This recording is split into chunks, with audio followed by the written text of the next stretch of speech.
Hello everybody, welcome back to another episode of The Casual Criminalist. As always, I'm your host Simon. Welcome. This one, Richard Speck, the Self-Anointed Devil. And it is a very, oh my gosh, it does not end. It is a very long one. Thank you to David for writing it. It's a long one. Who do you expect? David Baker, Dr. David Baker, to use his proper title. Let's jump into it, shall we? If you're new to the show, never read this before, we're going to read it together. Let's go.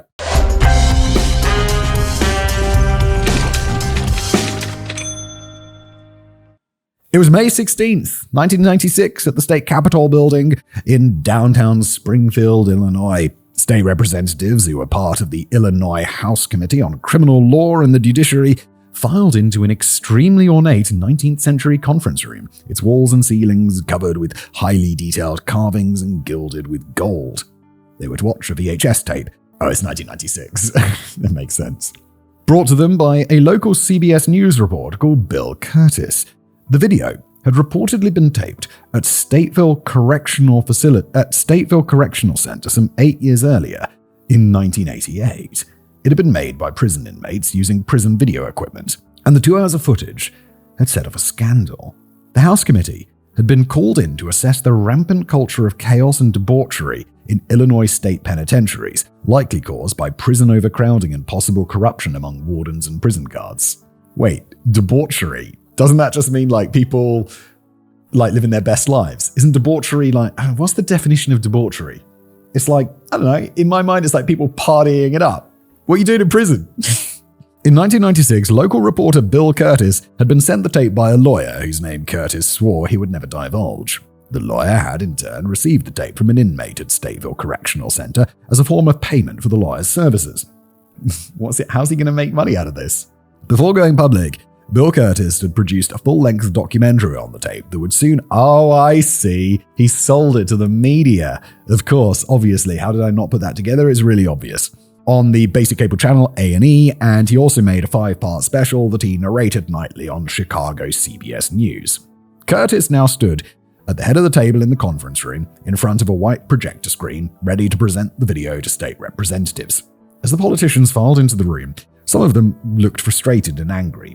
They'd heard rumors about the appalling behavior on the tape. Regardless of which side of the aisle they came from, the contents of the tape was so bad that it was a humiliation in front of the entire nation. What the fuck is on this tape? An indictment of the sad state of affairs in Illinois. Another scandal in a long line of scandals. Previous August, authorities uncovered a massive drug ring operated by inmates and guards at another state penitentiary, and just a month prior, several guards at an Illinois women's prison were fired for having sex with the inmates. Bruh, don't be doing that. And now this fresh scandal had erupted. Being politicians, the members of the House Committee were eager to find someone to blame and to make sure, if at all possible, that someone wasn't one of them or their political allies. They're getting together. They're like, guys, how are we going to cover this shit up, or at least bump it off to someone else who's below us? We're really important. Let's find some lackey scapegoat, okay? That's the goal of the meeting today. Not to fix the problem, but to bump it off to someone else and make sure we don't get in trouble with the electorate. Bill Curtis gave a few brief words by way of a preamble. He had a good sense not to editorialize or make himself the center of attention. Curtis was a professional, and now was definitely not the time. After he'd finished speaking, Curtis nodded to a man at the back of the room, and the lights went out, and the video began to play. It was a static shot of a prison cell. The brick walls of the cell were painted dark green. Black pipes ran along the exterior walls for the cell's sink and toilet, a symptom of the fact that plumbing had only been introduced to the cells years after the prison was constructed. Before that, inmates would piss and shit in a bucket and have it stink up their cell until it was collected by the guards. That's gross. Why wouldn't you just get a chopping board or something and put it over the bucket when it's not in use? What the fuck? Why wouldn't you do that? Anything, a piece of cardboard would probably help. The pipes along the walls rattled noisily throughout the video. The same noise would punctuate an inmate's entire existence. Yeah, fuck prison, dude. Just these rally pipes. In the middle of the shot was Richard Speck. He was 47 years old, but looked prematurely aged, hunched over, with sallow skin, the result of living rough for decades in one of Illinois' hardest maximum security prisons. Holy shit, what's he in for? He's 47 and he's been in there for decades? His blonde hair hung over his forehead, and his ears in a crude bowl cut. Speck wore a white inmate's uniform with a white t-shirt underneath. He grinned at the camera. Another inmate who was not in the frame asked, "Are you a lunatic?" What? Where? I don't like this. Where's this going? I feel like I'm watching a snuff film. Speck replied in a Texas drawl, which was deep, resonant, and highly masculine, as if he was a grizzled old cowboy that had just stepped out of a Wild West film.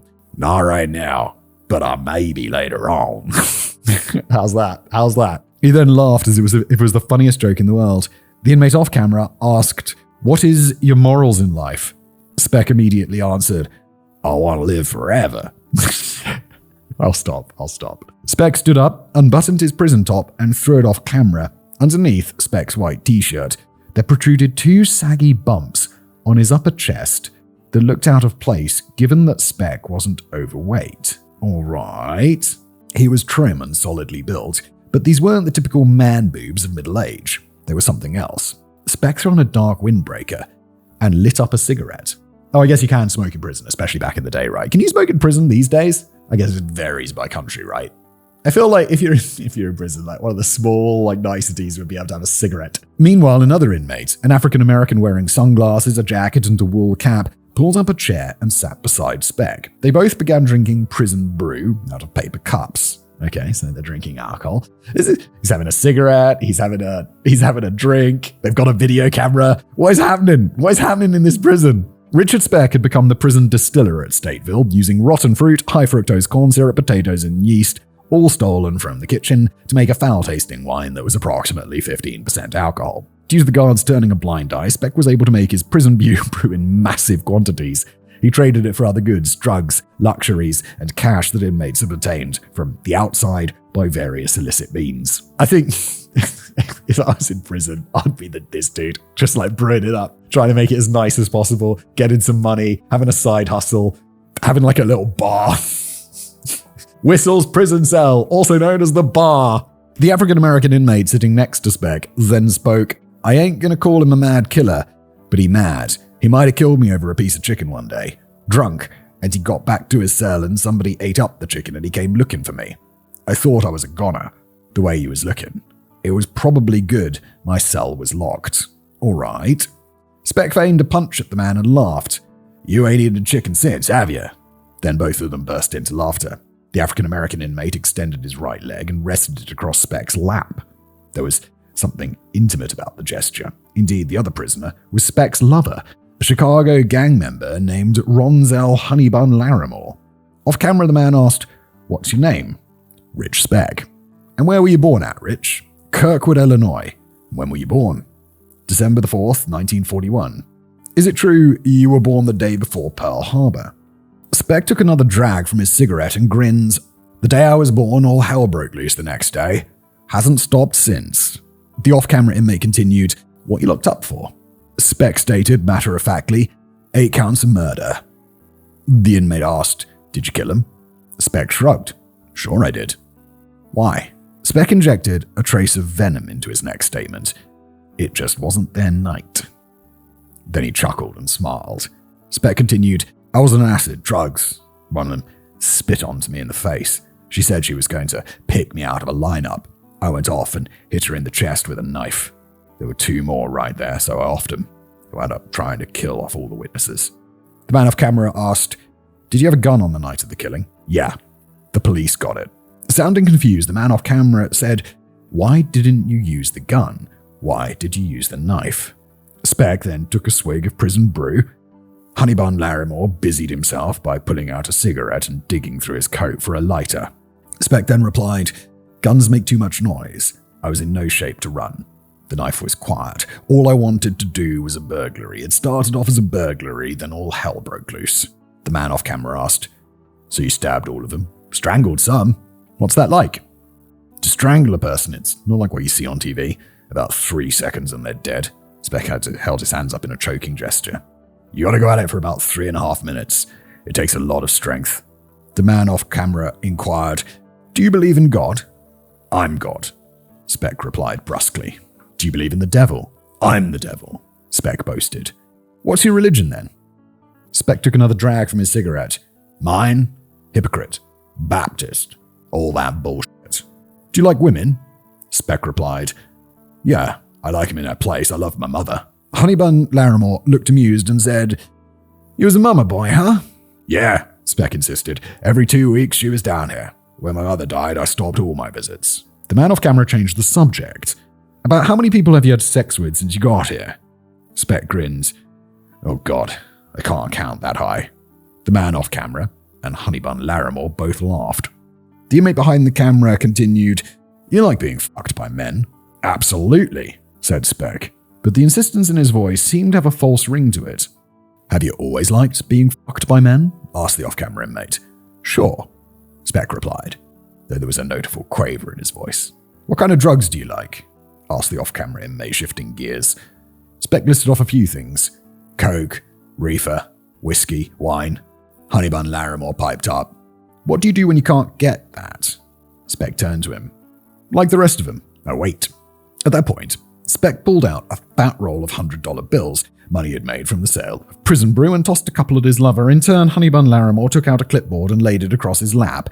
He then took out a plastic bag with roughly half a pound of cocaine on it and dumped it onto the clipboard. Honeybun then started to smooth out the mountain of coke with the edge of a playing card taken from a standard 52-card deck. Honeybun had managed to obtain coke from his Chicago gang contacts. It was well known that gang members would bribe prison guards, or when that failed, threaten their families in order to get them to act as drug mules. Other prison guards were gang members themselves and retained their loyalties. Jesus Christ. That's insane. Meanwhile, the man off camera continued to interrogate Speck. "You wearing blue panties today?" "Yeah." "Can we see him?" Speck stood up and took off his trousers, revealing blue women's panties underneath. "You a sissy?" the man off camera asked. Speck sat down. "Nah, I've cried one time since I've been locked up on this case, when I found out my mother died." Speck removed his white t-shirt. On his chest were two hormonally induced breasts, B-cubs that contrasted sharply with his broad shoulders. Oh my. Speck sucked in his gut to make his ribcage more prominent in an attempt to attain a more feminine figure. Honeybun Larimore snorted some coke off of the playing card and then passed the card to Speck, who scooped up a bump of his own. Speck put the edge of the card to his nostril. The bump disappeared. Then Speck took a drag off his cigarette. Gesturing to the coke, Speck remarked to the man off camera, "If they only knew how much fun I was having, they would turn me loose." Speck laughed and dashed his cigarette on the floor. The inmate off camera asked, "When you die, how do you want to be buried? Do you want a big funeral?" Speck stared pointedly at him. "If I die, I don't give a damn if they throw me in the gutter." Speck got up and took off his blue panties. He was now completely naked in his cell. You could tell he was cold. Speck grinned sheepishly at the camera and sat down. Honeybun, meanwhile, took out a large quantity of marijuana and began rolling it into joints. He passed one to Speck, who lit it up and inhaled a long, deep toke. The man off camera asked, "You rape any of them nurses?" "I remember one. She was the one flirting with me." Speck took another hit from the joint before continuing, "She was the last one to go. I knew I had all the time in the world. She didn't have nothing else I wanted, and I killed her." The man off camera asked, "How'd you feel after killing those ladies?" Speck replied, "Like I always felt. Had no feeling. If you're asking if I felt sorry, no." Then both Speck and Honeybun Larimore rose from their chairs. Speck sank to his knees. Larimore started unzipping his fly. Oh my. Speck began filleting Larimore on camera. Jesus. The conference room at the Illinois State Capitol erupted in fury. The video was switched off. They'd seen enough. Indeed, all that was really left besides oral sex was Honeybun rubbing $100 bills over Speck's body before shoving them up his rectum. Okay, all that was left, huh? Jesus Christ. Hellraiser. Richard Benjamin Speck was born on December 6, 1941 in Kirkwood, Illinois, a tiny farming village 200 miles west of Chicago. His father, Benjamin Franklin Speck, was a 46-year-old logger and farmhand who had grown up in the Illinois hamlet of O'Walker. His mother, Mary Margaret Speck, was a 38-year-old housewife who had grown up in Kirkwood itself. Both were Illinois natives, descended from generations of farmers. The family name Speck was German in origin. Benjamin and Mary had met 2 decades earlier in 1921, and they were soon wed. Mary insisted they raise their family in a strong Presbyterian community of Kirkwood, where she'd grown up. Benjamin barely scratched out a living there, working as a farmhand and seasoned laborer for the local lumber crews. Between 1922 and 1929, Mary Speck gave birth to 2 boys and 4 girls, and 6 children were all that Mary and Benjamin expected to have. However, accidents happened, and when Richard Speck came along in 1941, all of his siblings were considerably older than him. It's fascinating, back in the 1920s or whatever. This is the roaring 20s, and then the 30s with the Great Depression. But the fact that someone who is a farmhand and seasonal laborer can support a family, I'm assuming his wife isn't working, of 6 children and then 7 children, is like, this is not possible today, right? Meanwhile, the Great Depression had hit the Speck family hard, with most of Benjamin's farm and lumber work drying up and the children frequently suffering malnutrition. Okay, well, there we go. And so shortly after the birth of baby Richard, Benjamin and Mary moved the family to the nearby town of Monmouth, where Benjamin found steady work as a packer at one of the 5 factories for Western Stoneware. The family was still poor, but no longer balancing on the edge of a precipice. A family with 6 children, after the Great Depression, being supported by a dude who packs stones. The past. It wasn't the worst in this case, apparently. And then, having caught the family bug again, Mary Speck insisted on trying for one more child. 2 years later, in 1943, Mary gave birth to her 5th daughter, Carolyn, bringing the total number of children in the family to 8. Within the bustling household, it was clear that the matriarch, Mary Speck, ruled the roost. She had been born to an unwed mother in 1903 who had died giving birth to her. She was raised by a foster family who had founded the Presbyterian Church in Kirkwood.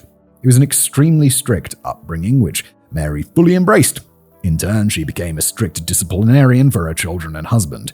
Mary was also a strong supporter of prohibition. Even after it was abolished, she insisted that there would be absolutely no drinking whatsoever in her household. Spoil sport. In fact, the biggest argument Mary and Benjamin Speck ever had was when Mary caught her husband drinking a beer at a local fish fry. In December 1947, at age 52, Benjamin Speck suddenly dropped dead of a heart attack. It's all that clean living. His son Richard had just turned 6 years old. The boy was reportedly traumatized by his father's death. No shit. Having developed a close and affectionate bond with him. In the meantime, Mary relied on her eldest children, who were now grown adults, and the kindness of the church community in both Monmouth and Kirkwood to make ends meet. She did not seek employment. In March 1950, it's the 1940s though, it's going to be real hard for a woman with 8 kids. I mean, it'd be real hard for a woman with 8 kids today. It'd be real hard for anyone with 8 kids today. In March 1950, Mary Speck traveled by train to Chicago, where she met a 52-year-old man named Carl August Rudolph Lindbergh, a traveling insurance salesman from Texas. The austere Mary rather uncharacteristically fell in love with Lindbergh, despite the fact that he was a raging alcoholic with a criminal record a mile long dating back to 1925. Holy shit, not exactly who I would expect this Presbyterian disciplinarian to end up with. In particular, Lindbergh was a convicted forger and repeat offender for drunk driving, and in those days you really needed to be wreaking havoc on the road to gain the attention of the police. Oh, the past. Nevertheless, I always just think of Mad Men when I think of people drink driving in the past. I'd just be absolutely fucked up to the point they don't know whose car is whose, and they're just driving back to the suburbs. Nevertheless, Lindbergh could be charming when he wanted to be, and thus far Mary had lived an extremely sheltered life in the Illinois countryside. Despite her religious convictions, the boisterous Texan swept her off her feet. The loneliness of having been widowed only a few years before may also have been a factor. A few weeks later, Lindbergh whisked Mary off to Palo Pinto, a tiny country settlement of 400 people in northern Texas, where on May the 10th, 1940, at the age of 47, Mary became a bride for the second time. What's happening to all her kids at this point? Okay, meanwhile, 8-year-old Richard and 6-year-old Carolyn stayed in Monmouth, Illinois, being cared for by their married older sister, Sarah. Oh, right, there was the huge age difference, right? Okay, so he's not just left the 8-year-old at home, a 6-year-old. These were perhaps the happiest days of Richard Speck's life. Sarah was not a disciplinarian like her mother. She was warm and kind, and Speck had numerous friends in the neighborhood with whom he liked to play baseball. Sarah bought him a little red wagon that he would pull up and down the sidewalk. She also bought him glasses for his mild short-sightedness. Years later, Sarah remembered her brother as, quote, a very good little boy. Oh my. It's not the guy we met in the introduction, is it? In July 1950, Richard and his younger sister Carolyn were reunited with their mother and her new husband in yet another minuscule Texas community called Santo, just 14 miles south of Palo Pinto. And that is when the nightmare began. Uh-oh. Oh God, is Carl gonna fuck Richard up? Don't know yet. Carl Lindbergh had no use for Mary's children. It's not a brilliant start, is it there? Who would have preferred they weren't there at all? He would insult Richard and Carolyn constantly and threaten them with cruel punishments if they stepped even an inch out of line. When Lindbergh got drunk, the abuse became physical. Richard in particular copped several beatings from Lindbergh, who would use fists, kicks, or a leather belt.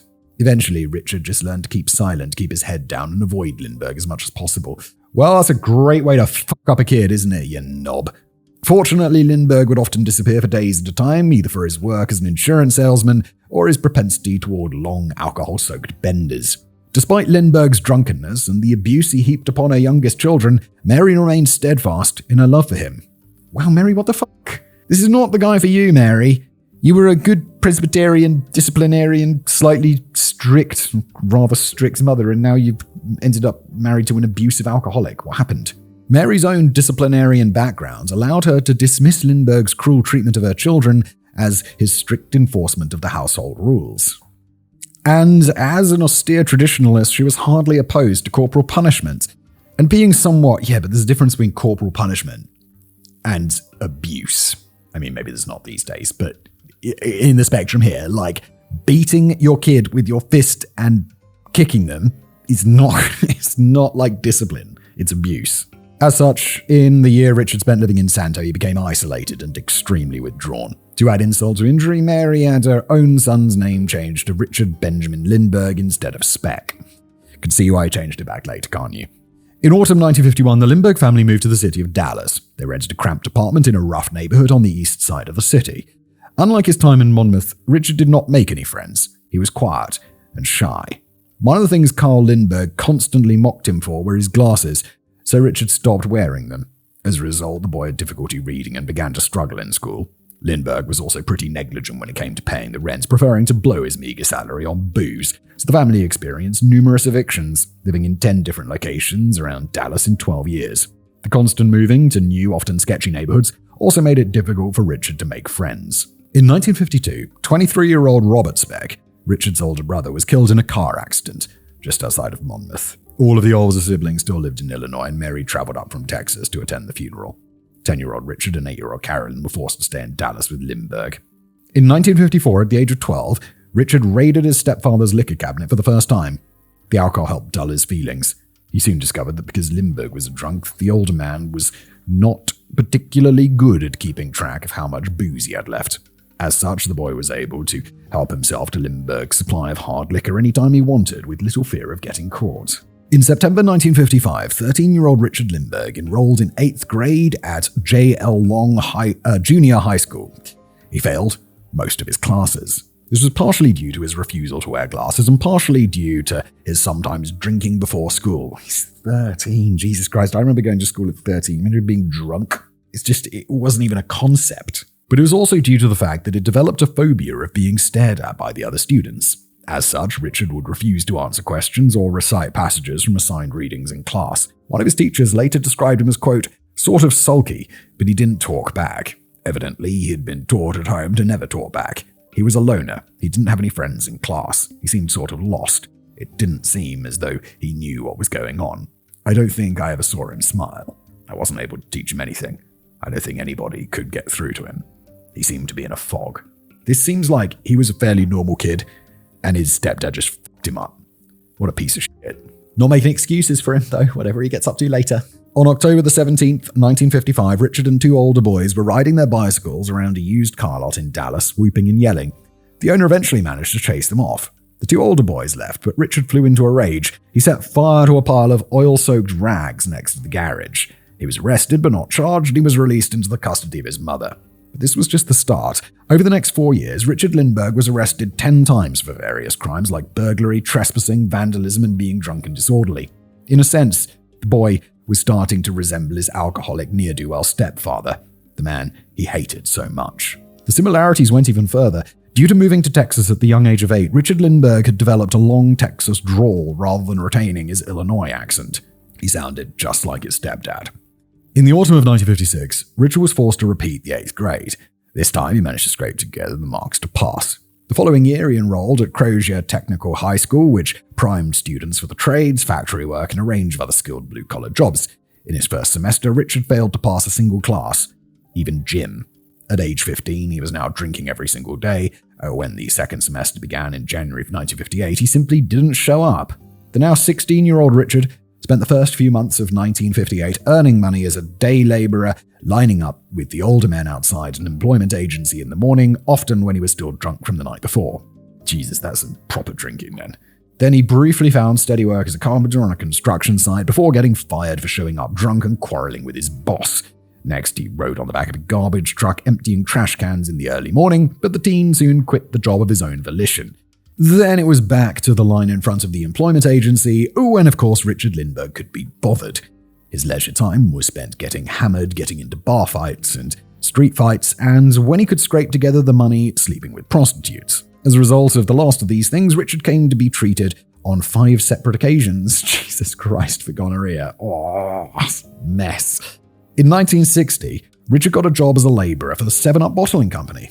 I like 7-Up. 7-Up Zero? It's kind of like a drink I'm very much into lately. And this job he managed to keep. It mostly just amounted to carrying and stacking boxes, which was something Richard could easily do drunk. Occasionally, he was required to drive a truck, and by some miracle, he didn't kill anybody. His off hours were spent drinking and running with a rough crowd. He racked up a further 31 arrests for disturbing the peace, drunken disorderly conduct, and assault. Once Richard and a couple of older men were arrested after starting a massive brawl in a Dallas movie theater.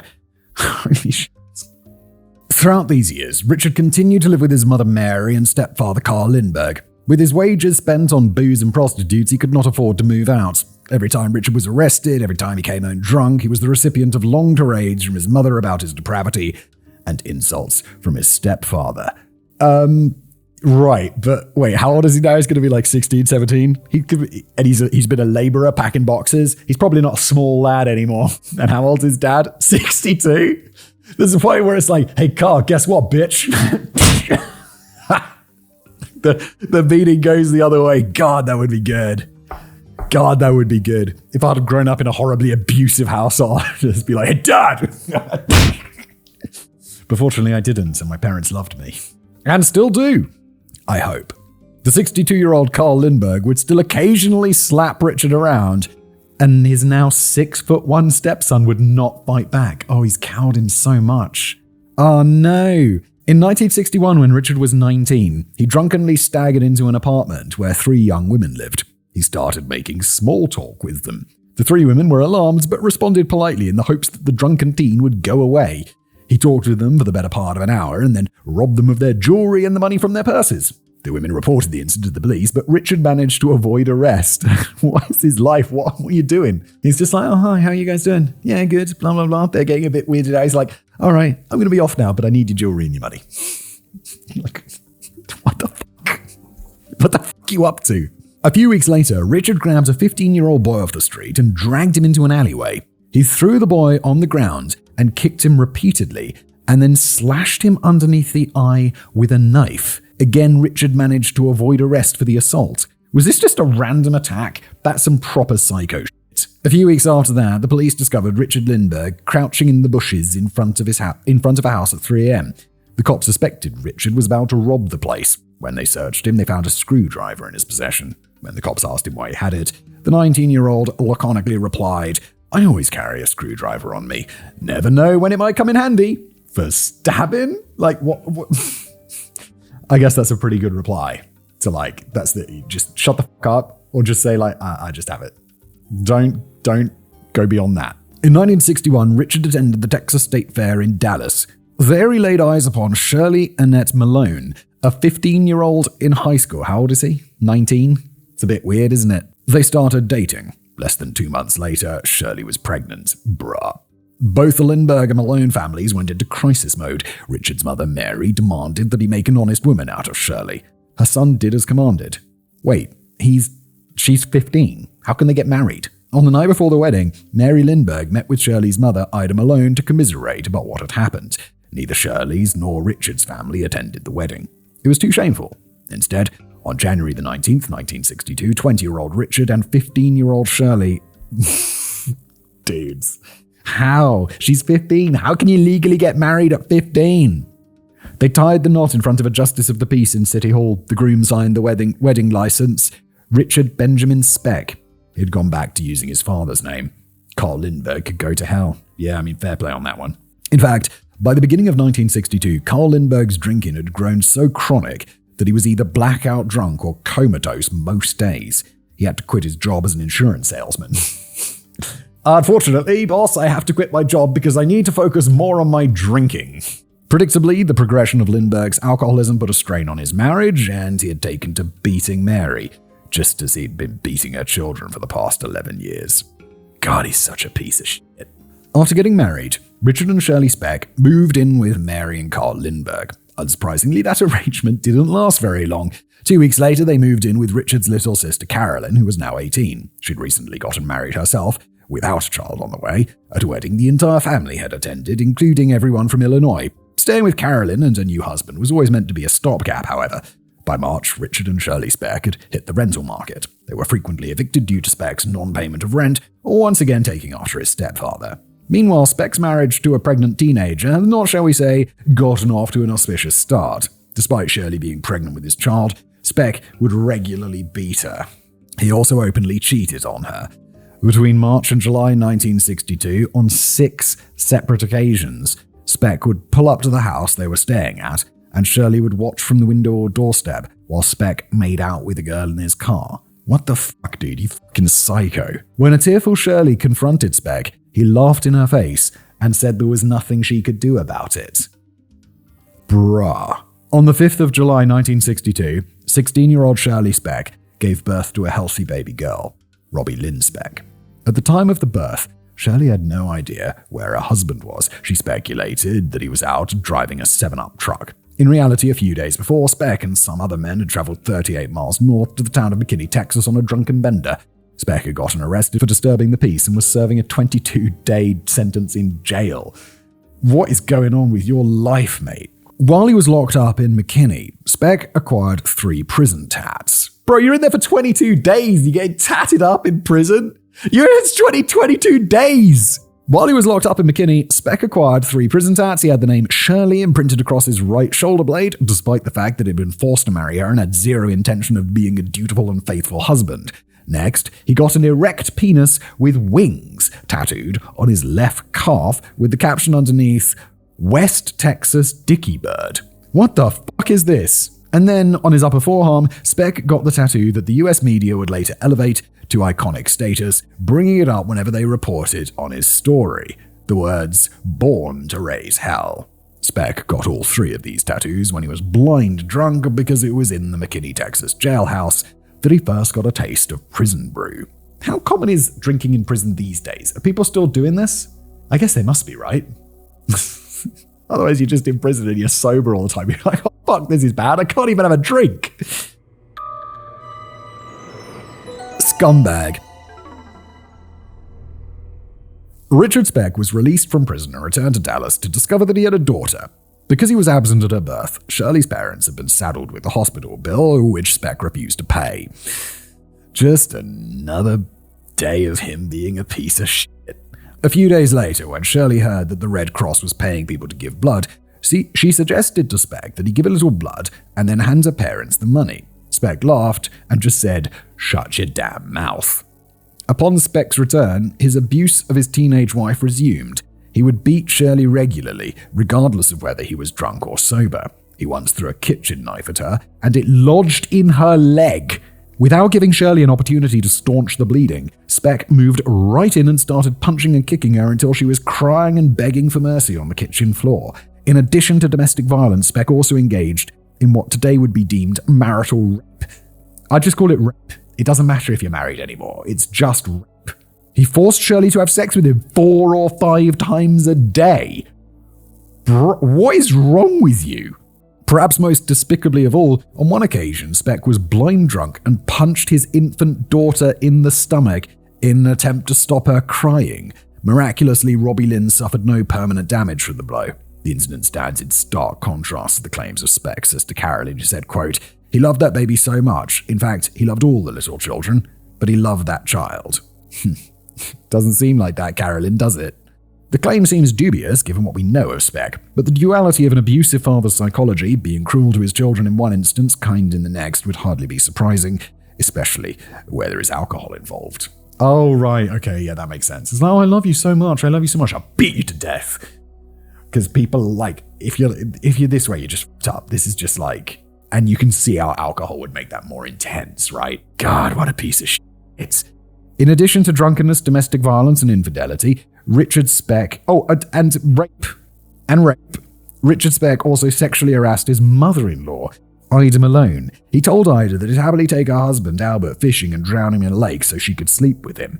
Part of this was to rile up Albert Malone. He hated Speck for impregnating his daughter, and Speck made a point of returning the sentiment. God damn, I don't understand how someone could be such a phenomenal piece of shit. On another occasion, Speck paid a visit to the Malone residence and found a picture of Ida in her bathing suit. He said, "Hey, I've got a pretty good-looking mother-in-law. If I wasn't already married, I'd make a date." Then Speck took the photograph to a bar and passed it around several men. He gave them all Ida's phone number, and that night she received a series of obscene calls from a bunch of drunks. Bro. On November the 10th, 1962, Speck was arrested at the Majestic Theater in downtown Dallas. He was blind drunk and had been howling and yelling incoherently during a movie screening. He had tried to pick fights with all the men in the theater and, quote, tried to hug all the women. He was thrown in the drunk tank and released, pending a fine, the next day. Speaking of drunks, in early 1963, Carl Lindbergh, Speck's stepfather, was finally thrown out of the house by Mary. Shortly afterwards, she applied for a formal separation. Lindbergh did not contest the separation and drifted to California, where he continued to drink heavily. This is honestly for the best.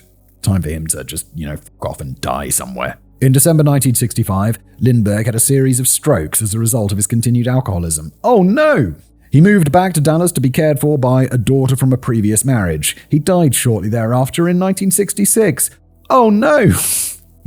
Meanwhile, back in 1963, Richard Speck continued acting in ways reminiscent of his stepfather.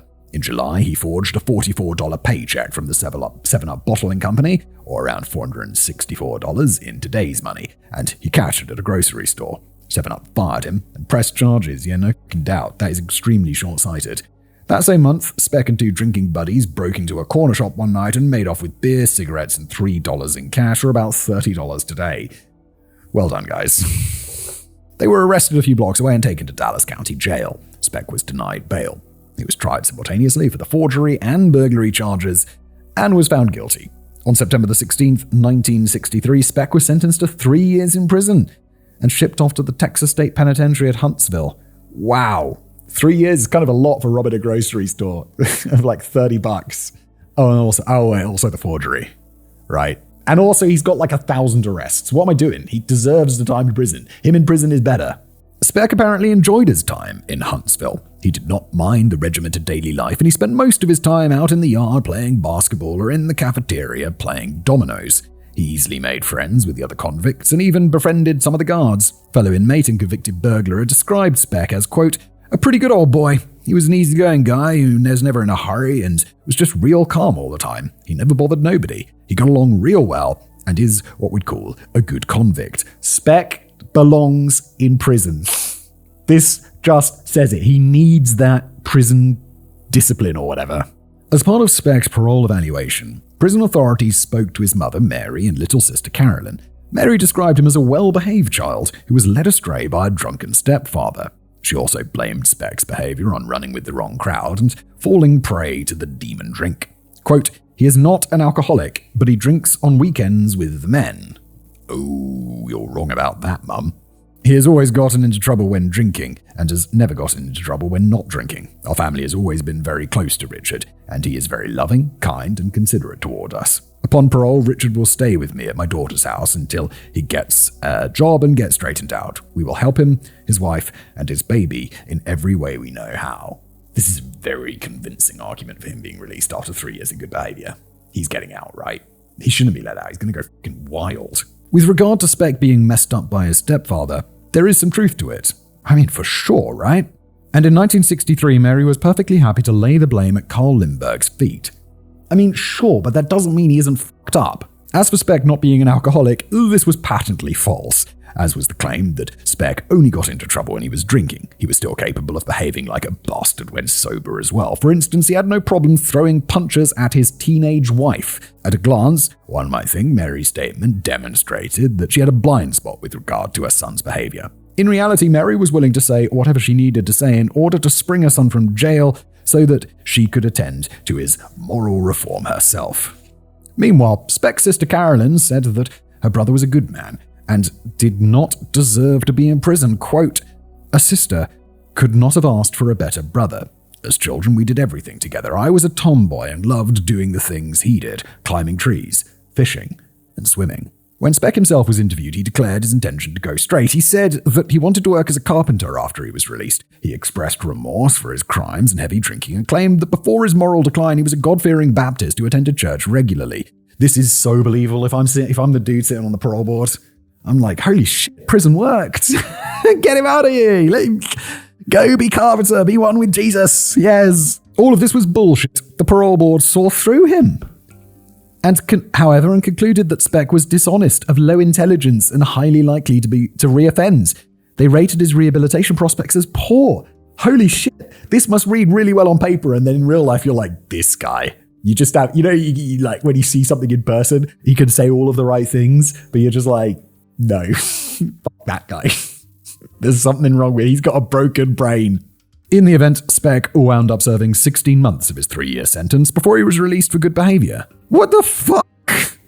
Wait, what? So they're like, he's going to reoffend, but we let him out early anyway. What the fuck? That's completely contradictory to what just happened. He walked out of Huntsville prison on January the 2nd, 1965. He moved in with his mother, sister, and his sister's husband while he got back on his feet. 2 days later, Speck told his parole officer in Dallas that he would never again commit a crime. Pinky promise! He just wanted to get his driver's license back, get a job, and resume his life with his wife and daughter. Oh, they don't want to resume their life with you. The following day, January 5th, Speck paid a visit to Shirley and Robbie Lynn, who were staying with his mother-in-law, Ida Malone. The 19-year-old Shirley wasn't talking divorce, but she was extremely hesitant to move back in with her ex-con alcoholic wife-beating husband. No surprises there. While Speck was there, he got into a conversation with Ida about the assassination of President John F. Kennedy in Dallas back in November 1963.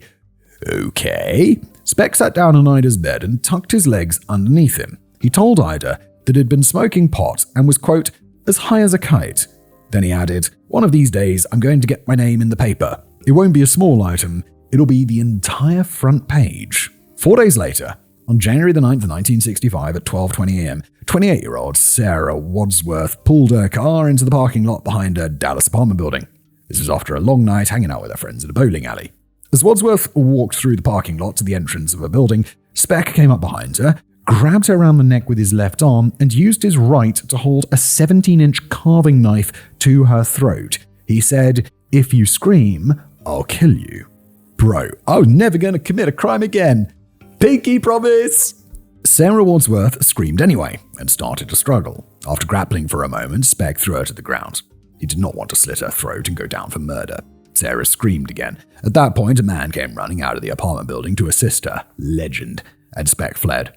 The man took Sarah into the building and called the police. What a good dude. That's the good Samaritan right there. The alert went out over police radio, and within minutes, a patrol car spotted a man of the suspect's description a few blocks away. Dude, you're going to prison for this. You attack someone with a knife and hold them hostage? That's years in prison, right? Speck darted down an alleyway and the police gave chase. Speck ran through the entrance of an adjoining apartment building and then out the back door. That's where a second patrol car intercepted him. Speck was arrested and found with a 17-inch carving knife in a nearby bush. Sarah Wadsworth identified it as the knife the assailant had used. Meanwhile, Speck was taken down to the station for questioning. He smelled of alcohol but was not blackout drunk. He claimed to have just left his girlfriend's apartment and supplied a false name and address.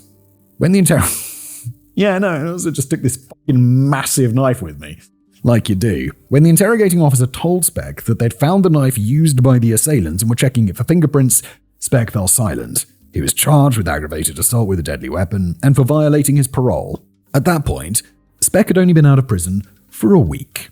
No more crimes, I sir, pinky promise. On January the 11th, 1965, Sarah Wadsworth identified Richard Speck as her assailant from the police lineup. That same day, Speck confessed the crime to a detective and claimed that his motive was robbery.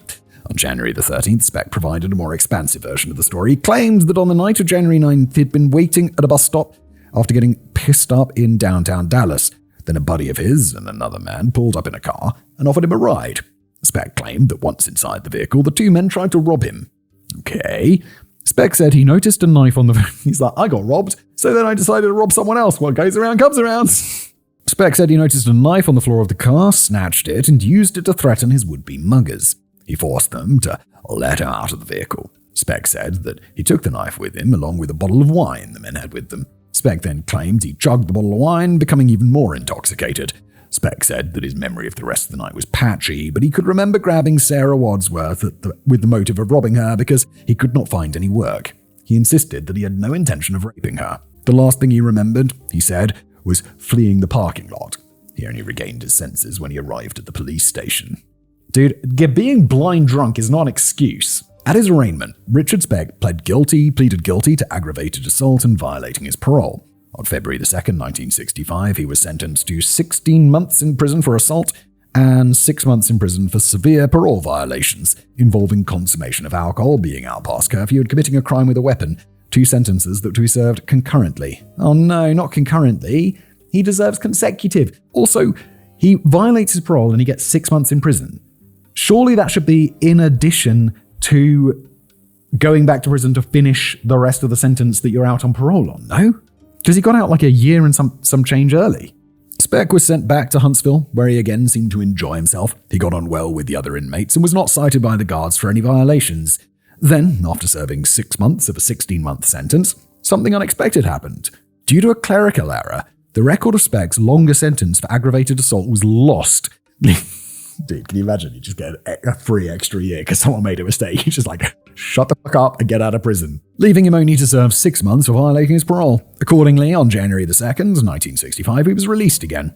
10 months ahead of schedule. You'd be like, sick. 10 free months. Yes. Upon his release, Speck moved back in with his mother, sister, and sister's husband.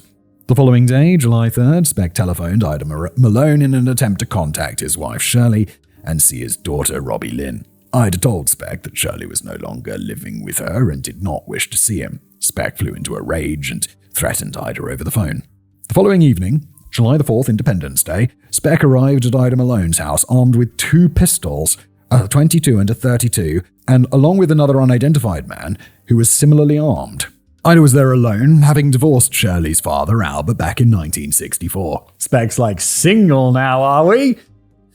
Psycho. Speck and the other man burst into the house. Speck grabbed Ida, twisted her arm behind her back, and pressed a gun to her forehead. He boasted that he had a rifle in the car and claimed that there were 5 additional armed men waiting on the corner. Then he said, I'm going to kill you. Why do you need 5? Like, 1 armed man is enough. She's an unarmed woman. Speck, you fucking coward. Piece of shit. Ida burst into tears and begged Speck to let her go. He laughed and threw her on the floor. As he left, Speck said, Now, you tell that son of a bitch ex-husband of yours what I did and see if he'll do anything about it. Ida Malone told no one about the encounter. 2 days later, on July 6th, Richard Speck returned to Ida Malone's house. This time he was alone. Speck knocked on the door, and when Ida answered it, he demanded to be let inside. Ida refused. Flying into a rage, Speck took out the switchblade and forced his way into the house. He threatened Ida and told her to let him see his wife and daughter. Then he took the switchblade and stabbed Ida in the cheek. Ida staggered away, clutching her face. Then she picked up a 2x4 piece of plywood and threatened to bash Speck's head in unless he left. Rather than risk a physical confrontation, Speck cussed her out and departed.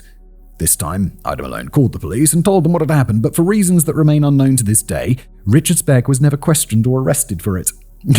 What the fuck, police? He stabbed her in the fucking face! A $10 stabbing. Shortly after his second release from Huntsville in July 1965, Richard Speck got a job driving a delivery truck for the Patterson Meat Company. His supervisor, Jim Becker, called him a very likable fellow when he was sober, and when drunk, sometimes nasty, sometimes silent, in a shell. Now, at one point, Speck showed Becker a blue steel white-handled .22 caliber pistol. Speck told his supervisor that he carried it as an equalizer. The owner of the meat company, Hubie Patterson, said of Speck, he was a hard worker when he applied himself. He'd handle those 100-pound boxes like most people would handle a 10-pound box.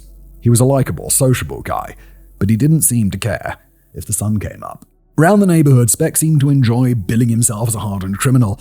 A local barber, Alvin Ray Wren, recalled, "He wanted everybody to know that he'd been in prison. I would have a room full of people waiting in my barbershop, and Speck would brag that he'd just got out of the pen and was as tough as nails." Speck spent most of his off hours getting hammered at a bar called Ginny's Lounge. The owner, Virginia Norris, remembered him as a regular, and that he would tell anyone who would listen that he was carrying a switchblade. He just sounds really annoying. He sounds like an edgelord. "I got a knife on me, bro." All right, big man. Woo! Once, when Speck wasn't there, his wife Shirley walked into Ginny's Lounge. Not knowing who she was, the barber, Alvin Wren, bought Shirley a beer. According to Alvin, several other bar patrons came up to him afterward and said, "Boy, do you know what you're doing? That's Speck's wife, and you better not buy no bottle of beer. He's mean. He'll kill you." Speck worked for the Patterson Meat Company for 3 months, during which he crashed the delivery truck 6 times. Dude, you're crashing the delivery truck once a fortnight, mate. It's likely that this was due to Speck being intoxicated while on shift. Despite this, he wasn't fired, and one day he just stopped showing up. In October 1965, Speck met the new bartender at Ginny's Lounge, a 29-year-old woman named Nancy Sims, who also went by several aliases and had a criminal record for minor offenses in Louisiana, Texas, and New York State. Nancy was an ex-female wrestler, divorced with 3 children. She and Speck got on well, and the stocky, muscular woman was able to handle him when he got drunk and aggressive. Yeah, I just read wrestler, I'm like, good. Maybe someone who can lay a hand on him if he gets a bit much. And not just physically. She had known men like him before. Nancy later said to Speck, he was lazy and drank too much, but he occasionally would go 3 or 4 days without drinking. However, once he sipped a beer, he would not stop until he was drunk. He was very jealous and possessive, and he talked a lot about his many fights. He also carried a large pocket knife. He always did what he wanted to do, whenever he wanted to do it, without any thought of the consequences. Speck would do stupid things to hurt other people. He was sorry afterward, but while he might give a damn about what he'd done, he always knew exactly what he was doing while he was doing it. Speck thought he did not have to work or face consequences because he believed that his mother would always give him money and take care of him and bail him out of trouble. Speck's mother, Mary, also met Nancy and observed the rapport the bartender had with her son at Ginny's Lounge. Mary also learns that Nancy had trouble finding a babysitter to watch her 3 kids while she worked her shifts, and so in December 1965, Mary telephoned Nancy and suggested that Speck move in with her and watch her kids while Nancy was at the bar. Nancy agreed, and Speck moved in. The arrangement actually worked out for a few months. Speck was really friendly with Nancy's kids and often took them on all-day fishing trips at a nearby lake. Meanwhile, Nancy laid down some ground rules for Speck to continue living there. Principally, no drugs, weapons, or shady friends in the house. As an extra incentive to Speck to toe the line, Nancy would sometimes bring home free booze from Ginny's Lounge. For a few months, Speck was able to get drunk at Nancy's house after the kids had gone to bed without incident. His run of good behavior was also aided by the fact that he didn't spend every night at Nancy's house. Sometimes he'd stay with friends or at his mother's or disappear on a bender. For a few months, this guy really needs structure. You can see where the bartender woman, oh God, I've already forgot her name, that she is saying like, no to this, no to this, no to this, do this then, do that then. And he seems to work with that, which is why prison seems to actually be able to be controlling for him. For a few months, Speck's absences reduced the probability of an unforgivable drunken offense happening under Nancy's roof. And in case you were wondering, Nancy and Speck's relationship remained platonic. Oh, I'm sorry, I didn't even realize.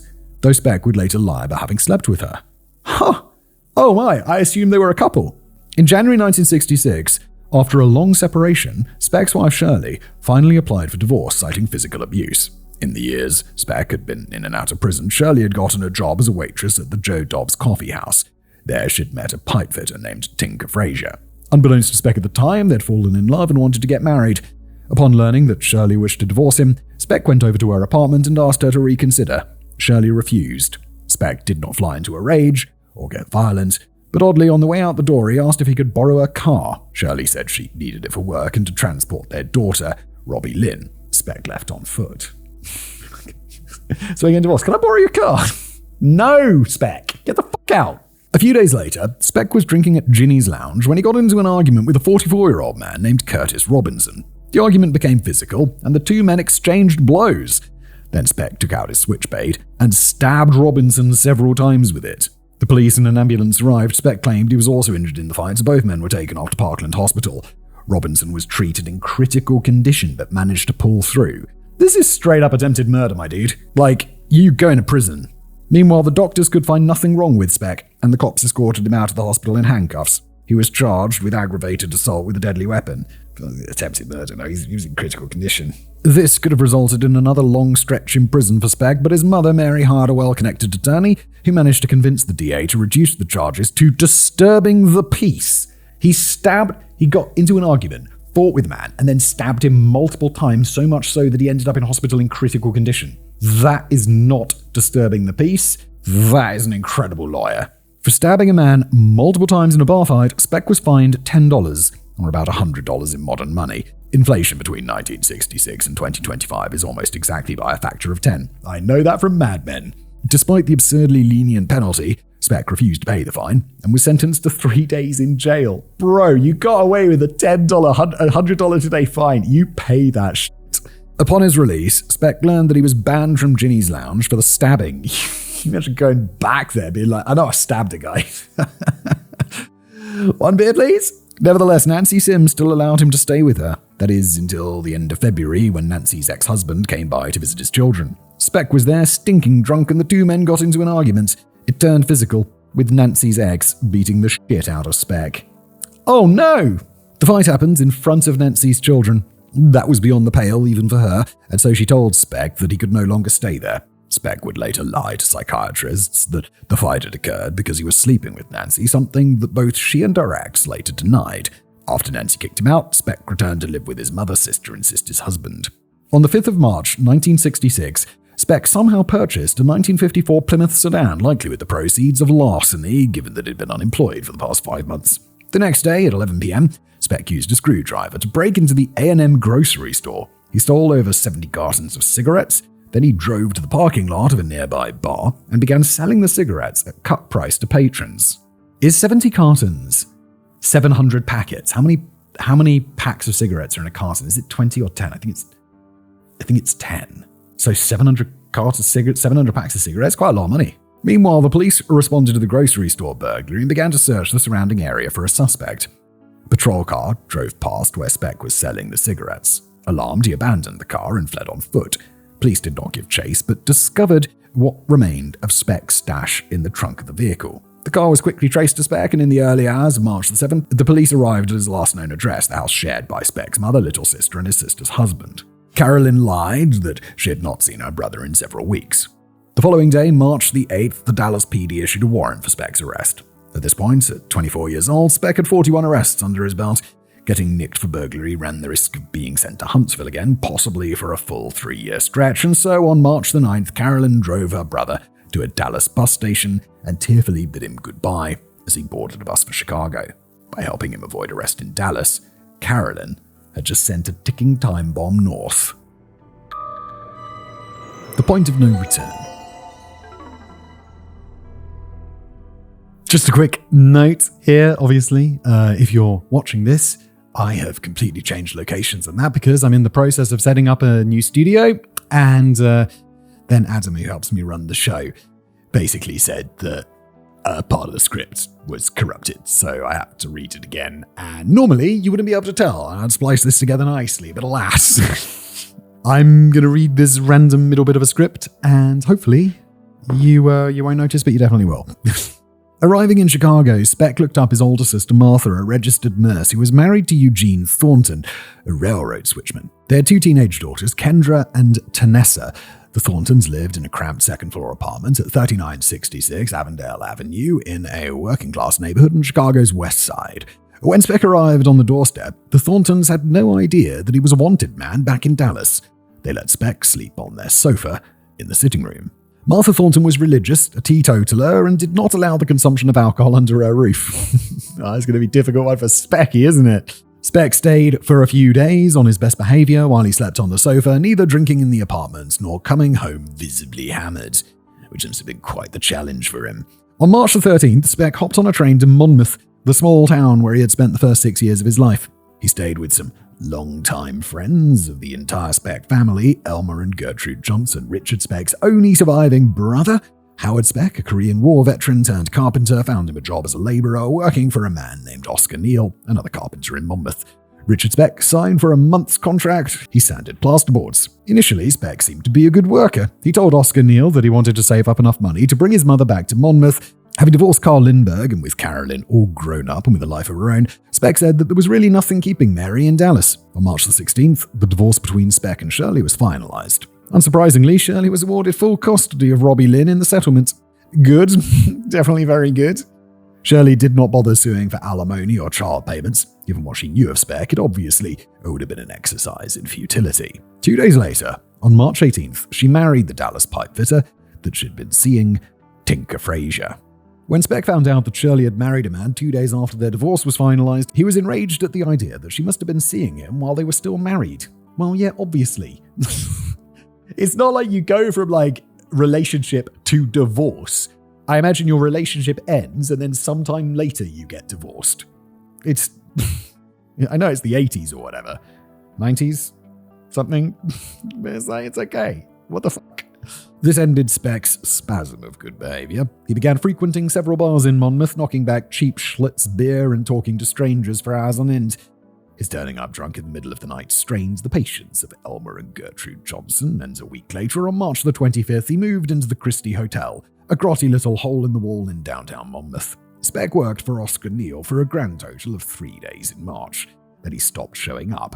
The money he earned from his brief spell of carpentry quickly disappeared, and Speck kept himself in drinking money by mooching off the relatives that he had in the area. He's such a bum. A loser. One of them was Irma, the eldest of the Speck children, who was married to Kenneth Holman and lived in the nearby town of Galesburg. Irma and Kenneth ran a small business, the Galesburg Tire and Vulcanizing Company. Vulcanizing sounds so cool, but I think it just means isn't vulcanated or vulcanized rubber? It's like something you do to treat rubber, but it sounds awesome. It's like someone's going to turn you into Spock or some shit. One day, Richard Speck showed up at their house for a visit. Speck asked if he could come inside. Irma replied that she didn't want him in her home. Then Speck asked her if he could borrow $10. Irma gave it to him, along with a lecture about how she hoped he wouldn't blow it all on booze. Dream on. Where do you think he's going with that $10? He's like, oh no, I need $10 to buy food. It's like, no, he's buying cheap Schlitz beer or whatever. Schlitz beer. Speck left after just 15 minutes. Irma later said of her brother, Richard was the bad apple in our family. At first, we 6 older children resented Richard and Carolyn, but we came to love them. However, after Dad died in 1947 and Mum moved to Texas in 1950, we began to lose touch with them. Richard and Carolyn became worse and worse, more spoiled, and Richard simply had no discipline.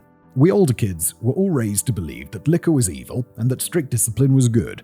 Richard was allowed to go out every night, and he was drinking. I didn't approve of the way he was living. I thought that a person of his age should be working and taking care of his wife and child. He didn't know how to work hard. To be frank, as the years went by, we older children in Illinois ceased to know who he really was. End quote. In Monmouth, Speck frequented the Palace Tap and the Brass Rail Tavern. At the Palace Tap, Speck told barmaid Jane Boone that he was wanted for murder in Texas. Oh, just bragging about your crimes, are you? Speck wanted to come off like a hard case, but Jane was horrified, so Speck moderated his tale to thinking he killed a man, but it turned out the man had survived. Speck added that the man was his ex-wife's new husband. Jane Boone later described the encounter as spooky. Yeah, I'll describe it as fucking weird-ass Speck doing weird-ass things. At the Brass Rail, Speck got talking to 28-year-old Loretta Payne, a cook at the Monmouth Elks Club. They played shuffleboard together. Speck told Loretta that he was originally from Monmouth, but had grown up in Dallas. Then he repeated the lie that he had to flee Texas because he thought he had killed a man. Speck went on to say that he'd been smuggling drugs into Texas from Mexico since he was 15 years old. He also bragged about winning numerous bar fights. What a legend hero. Loretta took a shine to this rough and ready stranger with a southern accent. She invited Speck to join her and her friends on a trip to Gulfport, Illinois. This was going to happen on March the 31st. Gulfport was a town of only a few hundred people, 35 miles from Monmouth, but it was a party destination with the main street lined mostly with bars. Speck's gonna love that shit. Speck, Loretta, and her friends were drinking in one such establishment when Speck followed a man into the restroom and threatened him with a large hunting knife. As you do. The man hastily left the bar and called the cops. As you do. Minutes later, a 6'2", 300-pound policeman came into the bar. Speck was 6'1", but only 160 pounds, and knew that he would be outmuscled. Yeah, dude, the guy weighs twice as much as you. Siri, what's 300 pounds? Siri, what's 300 pounds in kilograms? No, just not going to do that, are we, Siri? Cute. He asked Loretta to hide the knife in her purse. How big is her purse? And how... Oh, I'm thinking he's got a machete, not a hunting knife. For some reason in my mind, I see him threatening dude with a machete. A hunting knife's smaller, right? Despite being from the UK, I'm not super familiar with the old stabby. The cop searched Speck and found no weapon, but the officer didn't back down. Instead, he arrested Speck, Loretta, and the entire group and took them down to the Gulfport jail. There, police found the hunting knife, and the entire group was detained overnight. The whole group's like, oh, for fuck's sake, Loretta, why'd you have to bring this random dude with us? What the fuck, Loretta? I've never been arrested before, Loretta. The fuck? The next morning, when all of them had sobered up, Speck confessed to the police that the hunting knife found in Loretta's purse was his. He explained that he was nervous about bar hopping in Gulfport without some form of protection. Given that Gulfport was a party town that saw plenty of drunken disturbances and nobody was physically harmed in the incident, the cops let Speck go with a warning. It simply wasn't worth the paperwork to them. Yeah, fair play. However, the incident definitely soured Loretta Payne's opinion of Speck. She later said of him, Speck was unable to make friends. He had the kind of personality where nobody wanted to be around him for long. It was like he could not jive along with everybody else. Since he couldn't really relate to other people, he'd just talk about things back in Texas, most of it bullshit. Since he couldn't make friends, he acted tough and was foul-mouthed. He was mad at the world and always wanted to fight. Yeah, he seems like one of these guys who's like, reasonably charming enough. Like, can make a friend, but then as soon as the conversation moves beyond the superficial, it's like, oh, this person's really boring or terrible or something. I think in his case, both boring and terrible. 2 days later, at 1 a.m. on April the 3rd, 1966, Nina Harris, a 65-year-old woman living in Monmouth, returned home from babysitting a neighbor. She'd been paid $2.50 for her services, or roughly $25 in modern money. Nina entered the house and hung up... Oh, sorry, it's the 60s. This is the problem when you record a segment out of order like this. I was like talking about the 80s, trying to remember a script that I recorded maybe 3 weeks ago now. It was the 60s. Okay. I still think the marriage thing is just like, it's okay. You had already broken up. Just because you're technically married doesn't mean that you're together. Nina entered her house and hung up her coat in the entranceway. Moving into her bedroom, she immediately noticed that all the drawers and cabinets had been flung open and her clothes were strewn all over the floor. A clear sign of a break-in. There were also 2 cigarette butts on her bedroom floor, and Nina didn't smoke. Richard Speck came up behind Nina, grabbed her and put a knife to her throat. He said, "Don't make a sound and you won't get hurt." Speck blindfolded Nina with a rag and snarled, "I've killed a woman before. Take off every stitch of your clothes or I will rip them off."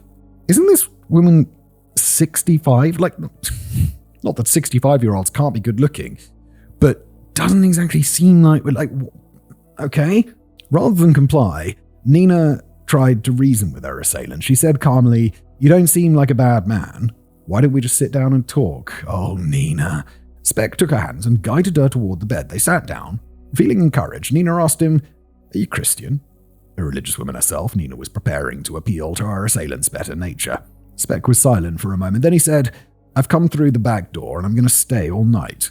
How long has it been since you've been fucked?" Oh my. Nina Harris did not reply. Speck tore off her clothes. Then he said, "If I don't get what I want, I'll kill you." Speck took off his own clothes and then proceeded to rape the woman who was 2 years older than his own mother. After it was over, Speck took several minutes to cut Nina's bathrobe into strips and then used them to tie Nina's arms and legs behind her back. He left her on the bed and got dressed again. Then Speck searched Nina's purse and stole the $2.50 she'd earned from babysitting. He also snatched some jewelry from her bedside table and the radio in the sitting room. In order to misdirect the victim, Speck said, "I need to get to Springfield." Nina replied, "I have a car.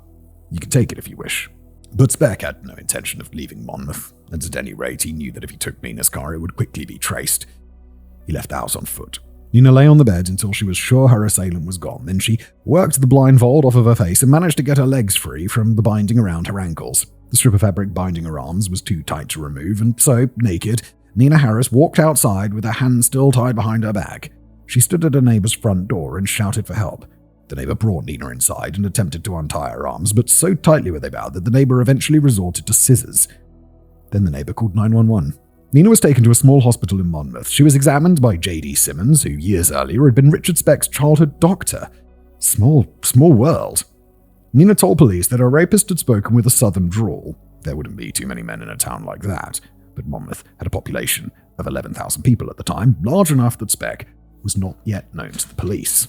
The next day, April the 4th, Richard Speck went to Oscar Neal to beg for some more carpentry work.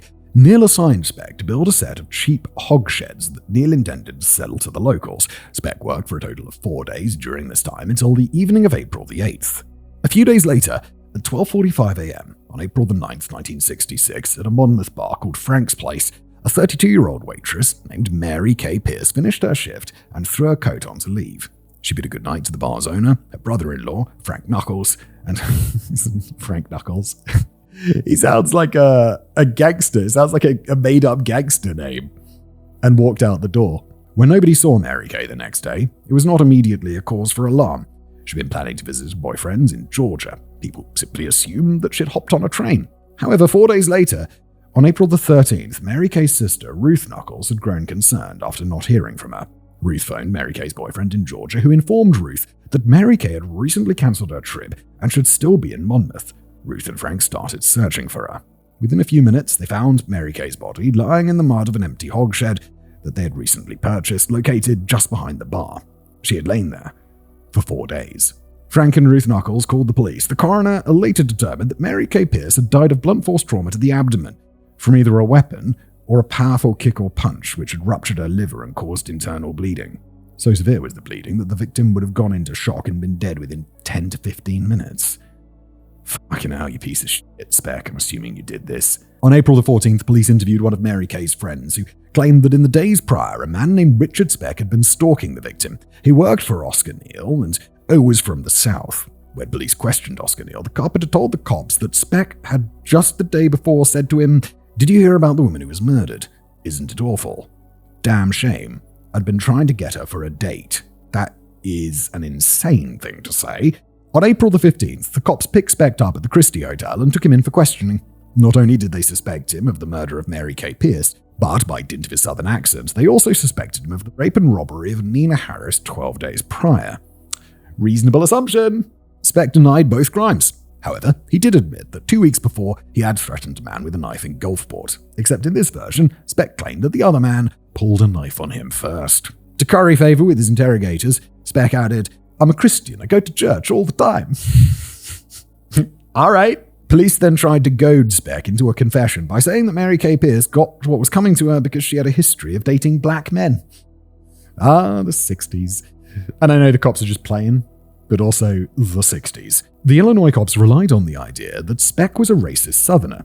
The ruse didn't work. Speck replied, "Well, everybody to their own kicks is what I say, but I don't much like the idea of killing a woman just for running with black fellas." First reasonable thing that Speck said in a while. The interrogation was cut short when Speck complained that he was feeling ill. The cops did not yet have enough evidence to charge him, so they let him go. Before Speck left the station, the cops scheduled a follow-up interview with him, which was to take place on April the 19th. When the appointed day came, Speck didn't show up at the police station, so the cops went to the Christie Hotel and kicked Speck's door down. But he had already fled. In Speck's room, police found the jewelry and radio that belonged to Nina Harris. They also found other items reported missing from 2 other recent burglaries in Monmouth. When the manager of the Christie Hotel was questioned, he told police that early on in the morning of April the 19th, Speck had walked out the hotel carrying 2 suitcases, claiming that he was not checking out, but merely going to the laundromat. A warrant was issued in Monmouth for Richard Speck's arrest in connection with robbery, rape, and murder. As the APB went out over the radio, Speck was already some 200 miles away, on a bus, headed to Chicago. Probably a good idea to go on the run. Hello, sailor. Hello, nurse. In the afternoon of April the 19th, Speck arrived back at the Chicago apartment of his older sister Martha, her husband Eugene, and their 2 teenage daughters. Speck explained that he'd been forced to flee Monmouth because of a quote-unquote criminal syndicate that had tried to coerce him into drug dealing and he'd refused. Speck claimed that the men from the syndicate had beat him up and came close to murdering him. Martha and Eugene didn't know what to make of this far-fetched story, but they invited Speck in and let him sleep on their couch. The story was quickly debunked the next day by a phone call Martha made to her brother Howard in Monmouth. The police were looking for Speck, though when they questioned Howard, they had not specified the severity of the offences. Howard and Martha were religious and generally law-abiding people, but this did not extend to grassing up their brother to the police. Like their mother Mary, they thought Speck's moral reform would be better accomplished within the family rather than rotting away in state prison. Yeah, I mean, it is kind of fair not to grass on your own family, I think. Unless they done something. I mean, he's done some horrible shit, though. It was a decision the family would later come to regret. And now we go back to past Simon, who has more of an idea what's going on. Well, that's the end of the corrupted or lost section. 6 days had passed with Speck on their couch, and to the devout Martha and Eugene Thornton, idle hands were the devil's playthings. So Eugene proposed to his brother-in-law that he find work in the US Merchant Marines, ferrying supplies and trade goods across the Great Lakes and up the St. Lawrence River to the Atlantic. The Thorntons felt that being on a ship would keep Speck out of trouble, and the discipline would do him some good. Eugene paid for Speck to get a 2-inch by 2-inch passport photo taken, and then Eugene drove him down to the Chicago office of the US Coast Guard in Calumet Harbor. As part of the application process, Speck handed over the photo and impressions of his fingerprints. Speck was exactly... Get defeated, that's going to become important! Speck was examined by a doctor and found physically fit enough to serve aboard a ship. There was no psych exam. On the 30th of April, Speck joined the 33-man crew of the SS Clarence B. Randall, which was assigned to pick up iron ore from Michigan, Wisconsin, and Ontario for processing at Inland Steel in Chicago. However, 4 days into the first voyage, on May the 3rd, Speck was stricken with appendicitis, and he was evacuated from the Randall by the US Coast Guard, who took him by helicopter to a Michigan hospital. Speck underwent an emergency appendectomy and spent several days recovering. During his convalescence in hospital, Speck befriended a 28-year-old nurse's aide named Judy Lakanyemi. Thank you for the pronunciation guide, David. Speck was lying in bed and complained that he was out of cigarettes, and yes, you could still smoke in hospitals back in the 60s. There was a time back in the past, you go to the doctor's office. I mean, this is before my time. I remember my dad telling me this story. And the doctor would be like, cigarette? Judy very kind-heartedly went out and bought him a pack. Speck and Judy continued to chat and joke together for the remainder of his stay. He made sure to get Judy's phone number off a staff bulletin board before he left. Bruh, maybe it's more appropriate to ask her for it. Once Speck had recovered sufficiently, he went back to Chicago and spent a few more days on Martha and Eugene's couch. He called Judy, asked for her address, and began sending her letters and postcards. Judy stipulated that she'd be happy to write to him as a friend, but stressed that she was going through a divorce and didn't want a new boyfriend. Nevertheless, Speck made a point of gradually escalating their relationship with fond and amorous statements. Speck returned to active duty on the SS Randall on the 20th of May, which departed Chicago to fetch another round of iron ore. Speck's duties consisted of hauling the rigging, painting, cleaning the carpet, swabbing the decks, and scrubbing the hull. It's almost like if someone says, what does a sailor do on a ship? I mean, like, scrub the decks. That's actually a thing. Once the ship was docked, Speck was cleaning the rudder, lost his balance, and fell into a few feet of water. Not being a particularly good swimmer, he joined the Merchant Marines and he can't swim. Speck thrashed around and screamed for help until he was rescued by the crew. Speck was not well liked by his shipmates, because he's a dick. They thought justifiably that he was a drunken loudmouth. There were 3 particularly bad incidents, one where he exposed his penis to several members of the crew, and 2 occasions where he threatened crew members with a knife. Right. I feel like you should be thrown out fairly quickly. I know it's the 60s, so, getting your dick out at work was totally cool. We've all seen Mad Men. I said that sarcastically, but they do get their dicks out at work. Jesus Christ. But they didn't threaten each other with knives. I don't think that was ever chill. Speck's cabin mate, an experienced sailor named Jesse Blue, was subjected to hours of ranting and tall tales. Speck claims that once he was hunting and was surrounded by a pack of wolves. Somehow he had managed to kill them all with one well-timed bullet. Some sort of magical bullet. Speck also claims that he once swam across the English Channel, fully submerged in water, without taking a breath. This is obviously insane. That's isn't it like 26 miles? It's really far. Also, you can't swim. Speck also told Blue that he'd once caught his ex-wife Shirley with another man. He had slashed Shirley in the face and stabbed her lover in the stomach. Speck claimed that was the reason why he did some time in prison. All of this was nonsense, of course, but it was certainly possible that Speck was fantasizing about doing that to Shirley and Tinker Frazier. having just found out about their marriage 2 months before. Despite frequently being drunk on duty and generally making a nuisance of himself, Speck managed to get through an entire voyage across the Great Lakes without being fired, which is fucking remarkable. On his second voyage, a few days later, Speck told Jessie Blue that he'd met a sexy nurse named Judy in Michigan. That is true, and they had remained in contact. Speck showed Blue some of their letters. In one of them, Speck told Judy that he loved her.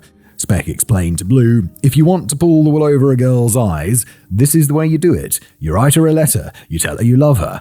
I haven't had sex with her yet, but I will. Dude, you fucking psycho. You're such a fucking psycho. Blue had several arguments with Speck, but took note of the fact that when tempers cooled, Speck would always apologize. Blue also noted that Speck would try to get out of doing trivial tasks like cleaning the carpets in the cabins, but he was okay with doing more physically demanding work. Blue also noticed that Speck always carried a switchblade. On the second voyage, Speck drunkenly barged into the room of helmsman Raymond Slope and demanded alcohol and for Slope to take a picture of him with his Polaroid camera. Slope apologized and said he didn't have any booze on him or any film for his camera. Speck flew into a rage. What the fuck? He pulled out his switchblade and shouted, I'll get you, I'll cut you up, I'll beat the hell out of you. What the fuck, dude? Get your own alcohol, you bum.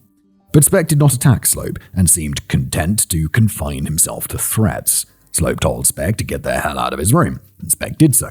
Raymond Slope did not report the incident to the captain. The helmsman outranks the deck. Everyone outranks the deck scrubber, right? Why just throw this fucker off the ship? I mean, not literally throw him into the water, although that would, retrospectively be great.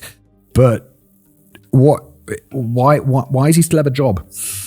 On the 14th of June, the first mate confronted Speck about his drinking, saying that he had been warned twice and had carried on anyway. Speck got into a heated argument with the first mate and was fired. Finally, his discharge papers included the line, when drunk, is looking for trouble. When sober, is looking to get drunk, I feel would be another one there. The SS Randall returned to Chicago the next day, and Speck got the ship's night cook, Red Gerald, to drive him to a bar in Calumet Harbor. Gerald kept Speck company while he got smashed. After Speck had absorbed a skinful, he went to a payphone and called Julie Lacanemi. Speck claimed that he'd been fired for fighting. He said another crew member had called Judy a whore, and Speck had defended her honor. Judy invited Speck to visit her hometown of Horton, Michigan, where she would show him around.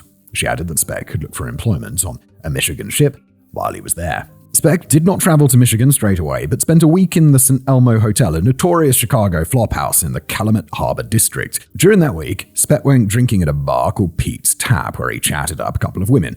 A bar fight broke out. What a surprise, I wonder if he started it, which was completely unrelated to Speck. Oh, but to impress the women he was with, Speck threatened the two combatants with his switchblade. The men stopped fighting, and one of them said to Speck, "Put that knife away, and we'll settle this outside like men." Yeah, go outside and beat the shit out of him. Speck replied, "I don't play that game," and the bartender broke up the confrontation soon after. On June the 21st, 1966, Speck traveled by train to Hancock, Michigan. Judy met him at the station and drove him to the neighboring town of Horton. Speck checked into a hotel called Douglas House. He'd not yet escalated his relationship with Judy to the point where she would let him stay with her.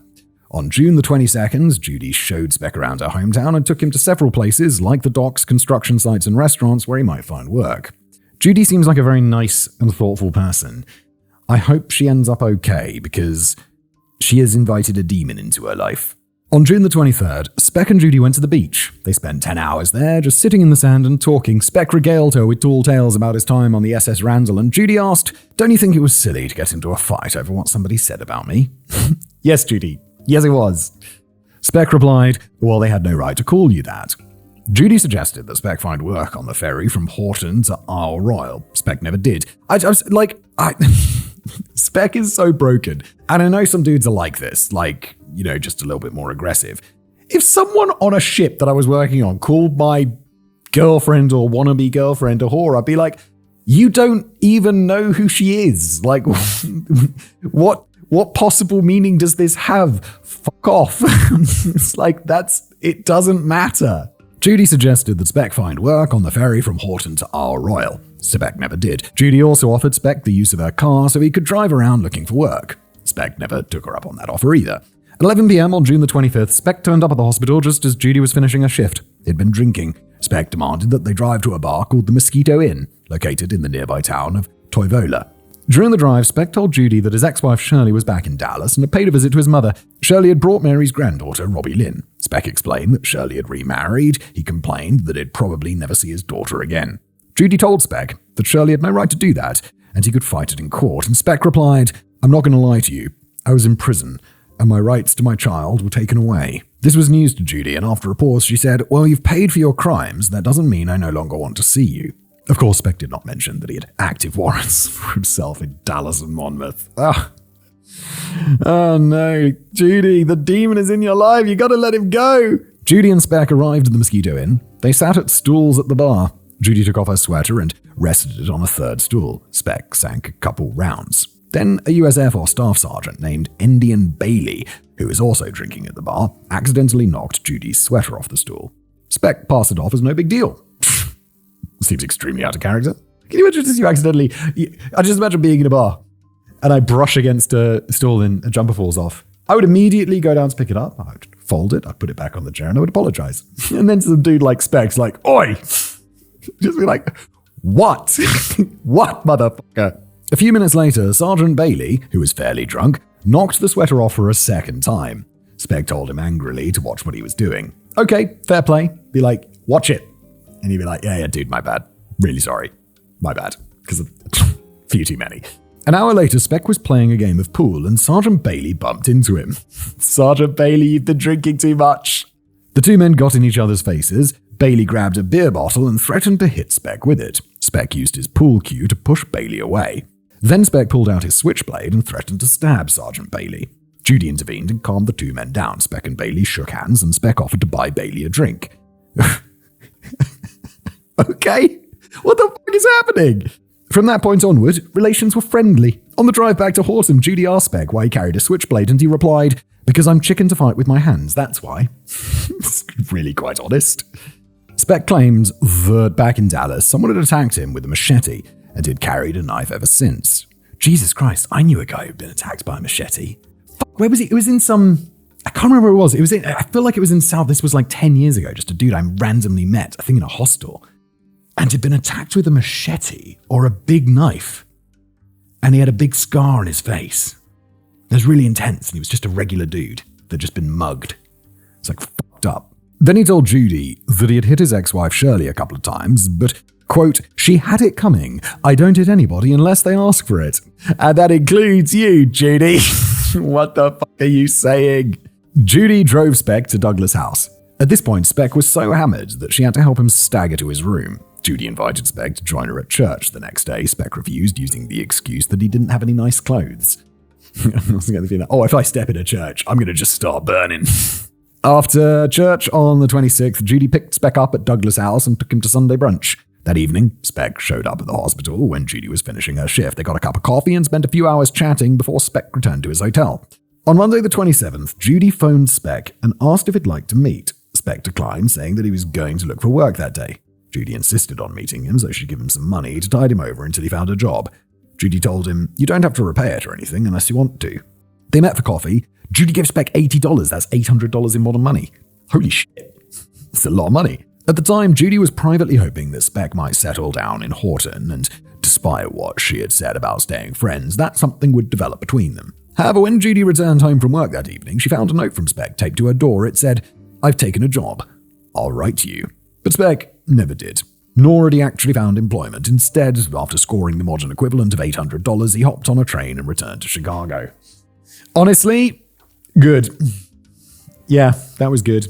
She gave him the $80, and that's good. Judy Lacademi later spoke of Speck. "He was the perfect gentleman. He did not make sexual advances towards me. He was strange, he wanted a friend, and he was very good to me. He knew I didn't like his drinking, and when he was drunk, he would apologize. He was gentle and tender. He talked about love, but I don't think he knew what love is. When he was sober, he was very quiet and had little to say. I could talk to him, but only about very general things. The night he opened up about his prison sentence, he probably wouldn't have told me if he hadn't been drinking." Speck was decidedly less gallant in what he said of Judy. "She had a last name longer than a cigarette pack. I was there for about 10 days. We fucked 4 or 5 times, but she wanted to get married. I didn't. I split Michigan because she kept bugging me about marriage. I told her I'd think about it, and I did. I thought about it, and then I bought a train ticket out of town." Speck, you piece of shit. Speck was done with Judy, but one thing about the young woman lingered in his mind. She wore a nurse's uniform, and Speck liked that. All right.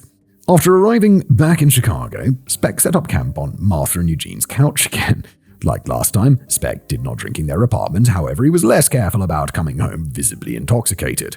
He quickly drank his way through the $80 that Judy had given him. Speck's bar hopping caused some tension in the household, which Speck ameliorated somewhat by fixing Martha and Eugene's television and building them some wooden furniture. Really? Isn't that what it... Does he have any experience in this? I feel like if I have no experience building wooden furniture, if someone was like, make me a chair, I'd be like, that's going to be a real bad chair. Eugene still hadn't given up on the idea of turning Speck into a sailor. If the Great Lakes weren't far enough to keep Speck from drifting back, perhaps he should voyage to the other side of the world. How should we get rid of him? Send him on a boat and send him far away. As such, on the 30th of June, Eugene took Speck to the Chicago headquarters of the National Maritime Union to sign him up for trans-Pacific and transatlantic voyages. It was an application process that would take a few days to finish. That's it. And then they're like, all right, then get on the boat. You know how to scrub a deck, don't you, boy? Here's a sailor's cap. Here's a brush. On with it. But then Speck would be at sea for months, aboard a ship bound for Europe or East Asia, thousands of miles from Eugene and Martha's couch in Chicago. Yes. Of particular significance was the location of the Union headquarters, 2335 East 100th Street on the south side of Chicago. 150 feet away from the building was a row of two-story brick townhouses, outside of which Speck saw a trio of women chatting. He stared at them. They were wearing nurses' uniforms. Uh-oh. Prelude to slaughter. Uh-oh. A week passed with Speck lazing about Martha and Eugene's apartment, or else heading to the bar and coming home late at night visibly drunk. Speck had also taken to chatting with the boyfriends of Martha and Eugene's teenage daughters whenever they visited. Creepy. Speck would pepper them with fanciful boasts about his old life in Texas, the fights he got into, his time in prison, and how he was a general all-round badass. Hearing Speck brag about his extensive criminal career further served to ruffle Martha and Eugene's feathers. They wanted him gone. Dude, no shit. They want him on a boat bound for the Far East. On Friday, July the 8th, Eugene took Speck back to the National Maritime Union. Speck received his union card and signed up for a voyage aboard the SS Flying Spray, taking cargo to South Vietnam. This sounds kind of fun. Like just go on a big ship journey somewhere. I'd be kind of down, like younger myself. Early 20s time would be like, fuck yeah, let's go on the Flying Spray to Vietnam. Yeehaw! Speck and Eugene waited for an hour. Then they were told that another sailor with more experience had nabbed Speck's spot. Speck was irritated. There would be no other potential work for him until after the weekends. Dude, getting this job was the easiest thing ever. Shit. Oh no, I can't start until next week? In the meantime, there was nothing left to do but return to his place on the couch. As they left the Maritime Union, Speck saw some more nurses milling about the front of the neighboring townhouses, chatting and laughing. On Sunday, July 10th, Speck's elder sister, Irma, and her husband, Kenneth, came up to Chicago from Galesburg for a visit. They had Sunday dinner at Martha and Eugene's apartment. With two highly religious teetotaler sisters in attendance, Speck stayed sober and was neatly dressed in black trousers and a white button-down. He told Martha and Irma that when he shipped out, he was going to save his sailor's wages to buy a new car. After that, Speck lapsed into silence and did not partake in any further conversation at the table, preferring instead to read a children's comic book. It wasn't the worst faux pas that someone like Richard Speck was capable of, but Martha was irritated. Yes, in the grand scheme of Speck's life fuck-ups, this is fairly low. It's just a little bit rude. The next morning, Monday, July the 11th, Eugene asked Speck to move out. He said that a position aboard a ship would be available any day now, so it'd be better off staying somewhere closer to the National Maritime Union rather than across town. Eugene gave Speck a tan suitcase and a plaid carry bag for his clothes and personal possessions. He also gave Speck a smart-looking black corduroy jacket of his. Eugene said that, naturally, he'd give Speck another ride to the south side. While Speck was waiting to leave, he carved the initials RS and the year 1966 into the trunk of a tree outside the apartment. They departed at 8 a.m. This time, Martha joined Eugene and Speck on the ride to the National Maritime Union. The drive across town was not a pleasant one. A storm broke. Rain and hail pelted down with thunder and lightning and gale-force winds.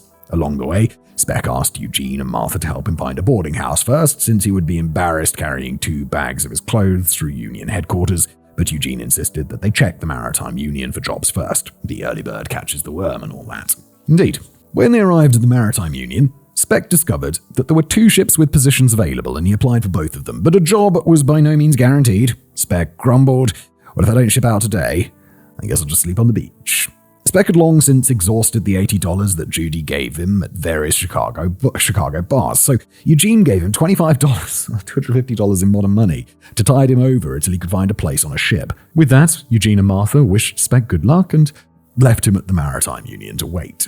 Good, please be the end of it. Speck spent the rest of the morning at the Maritime Union waiting for a job to come through, chatting and playing cards with other sailors who were in the same situation.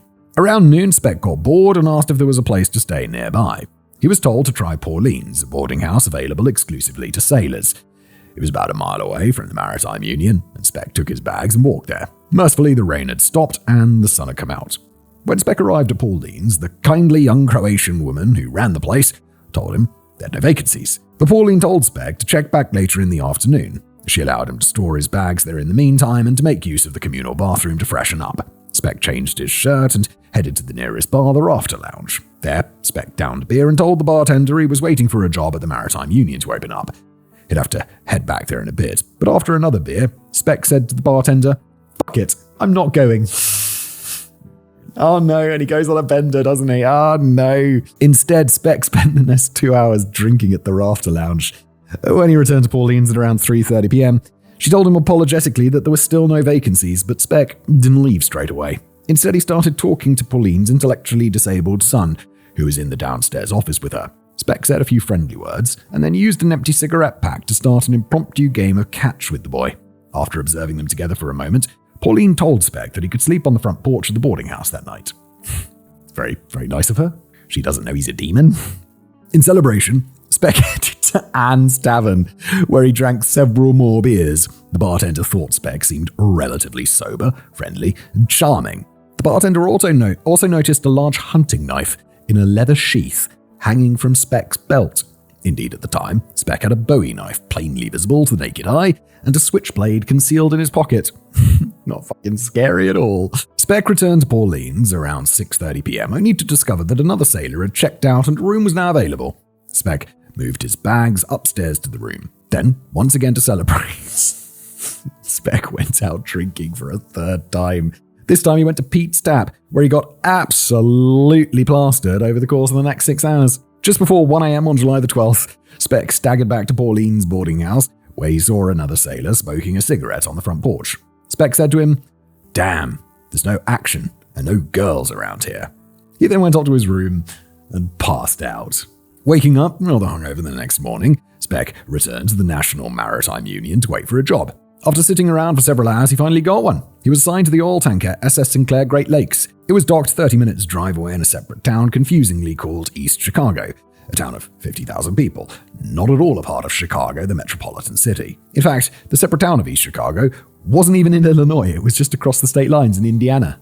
At any rate, Speck bummed a ride with a fellow sailor, Dante Bagalini, in order to get there. They arrived at the dock in East Chicago at 5 p.m. That's when Speck discovered that he hadn't gotten the job after all. It had been given to a more experienced sailor and Speck had just been sent as a backup.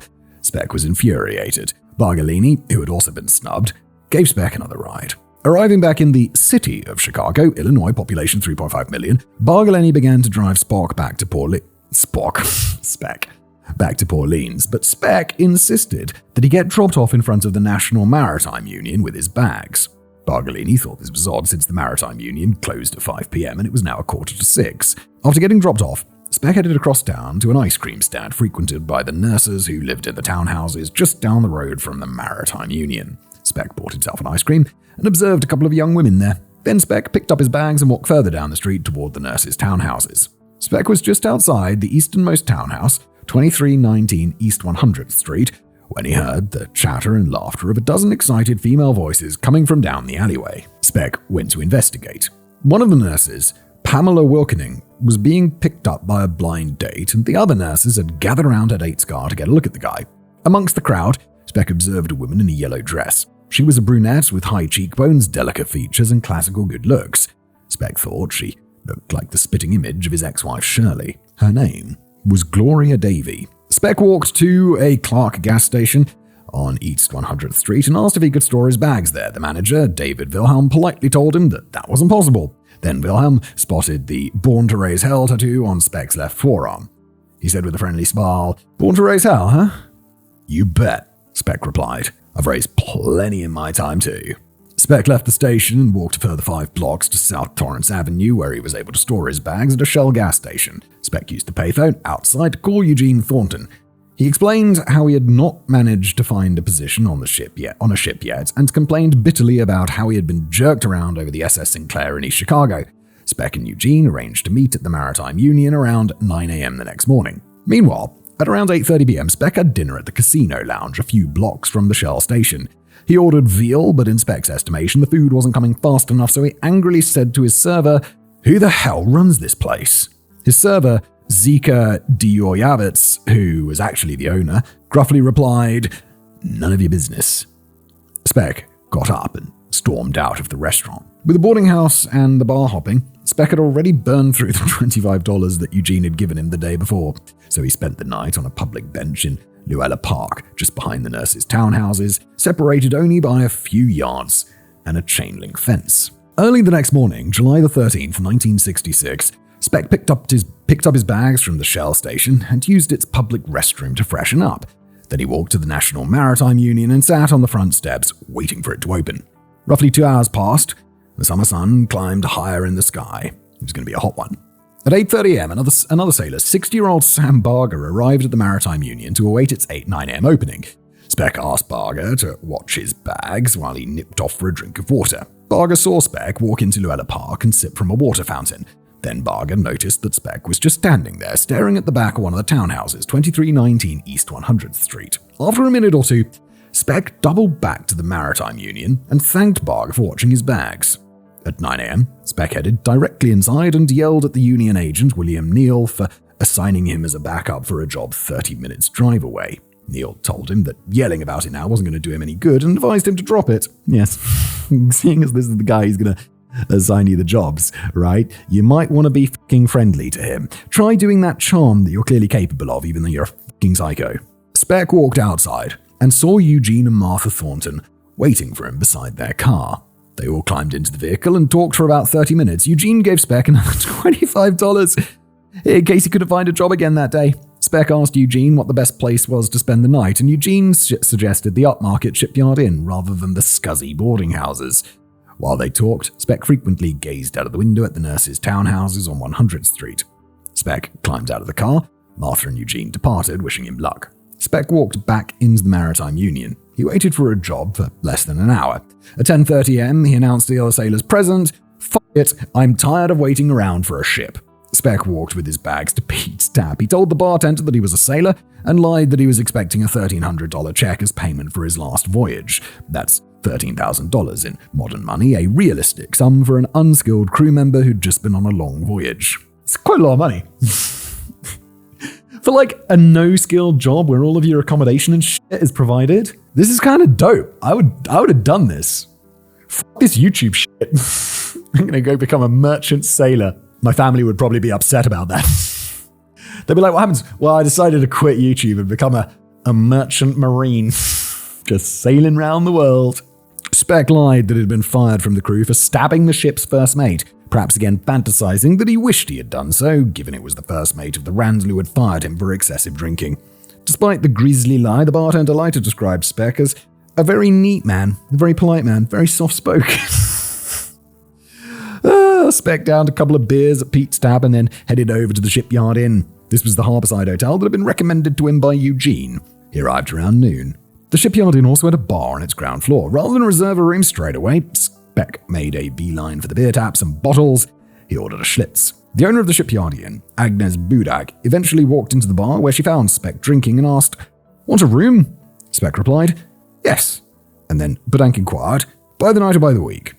Speck said, "I'm waiting for a ship, but I don't know when I'll get one, so I better take it for the week."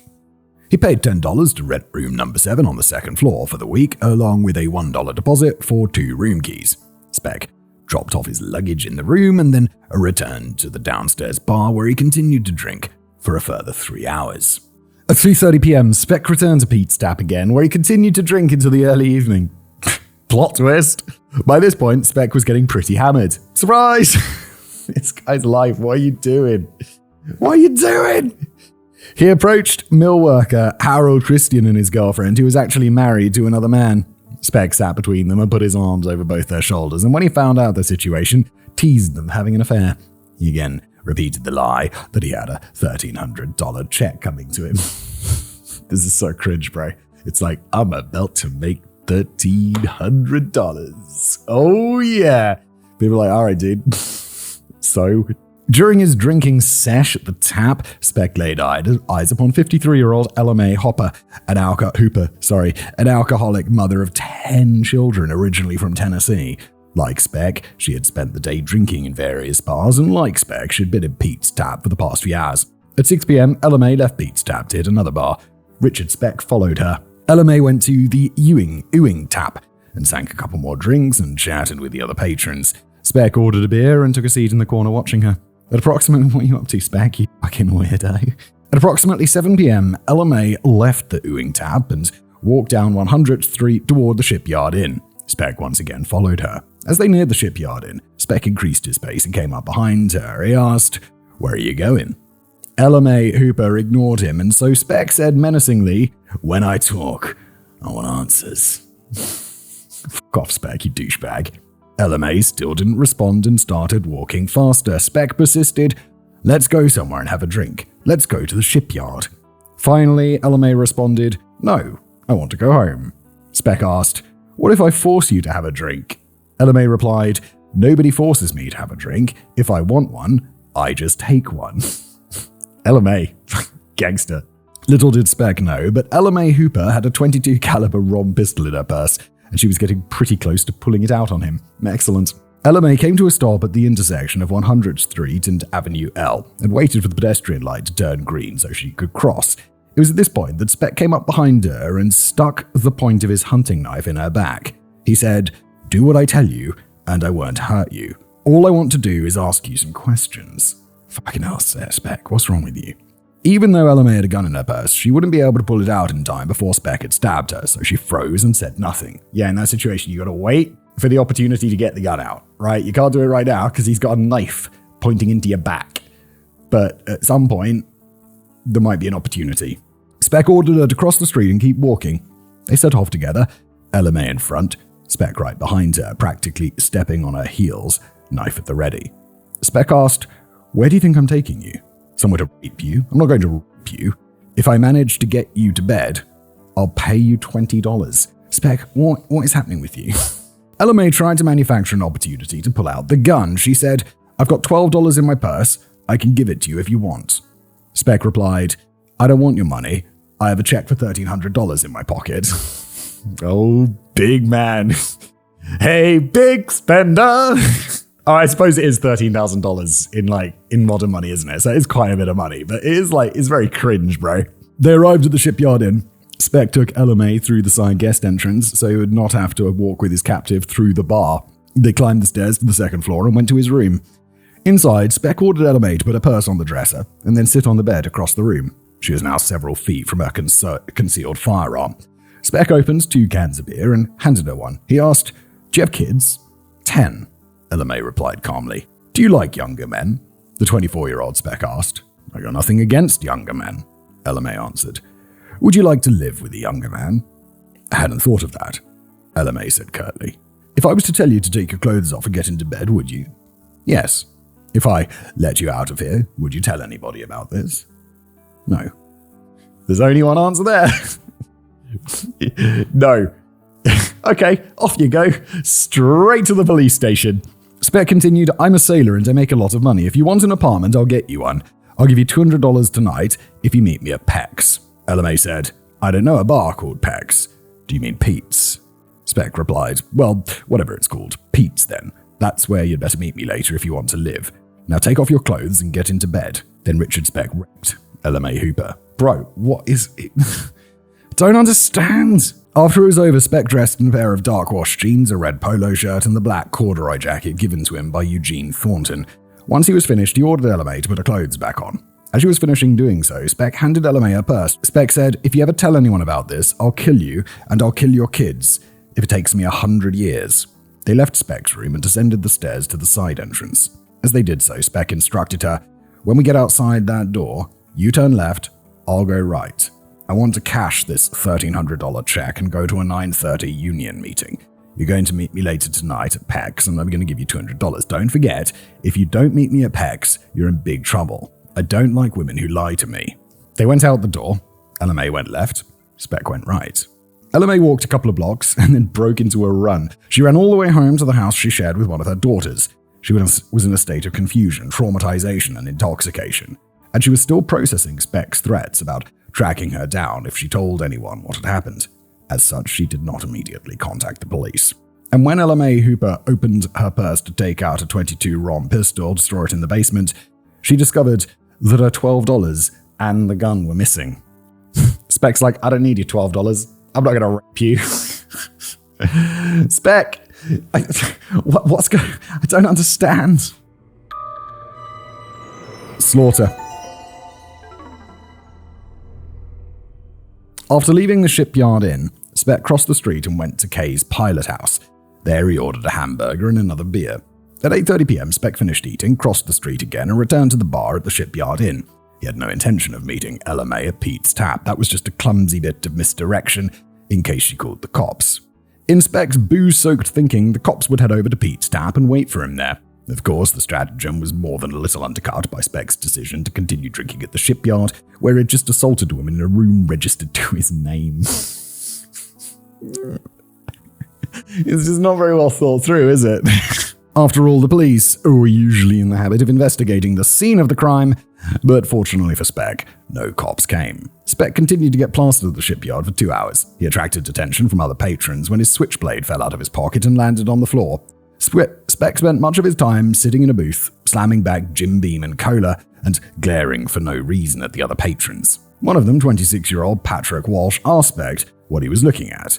Speck's response was to pull the .22 caliber on Walsh underneath the table and click back the hammer. Walsh asked him what the hell he was doing.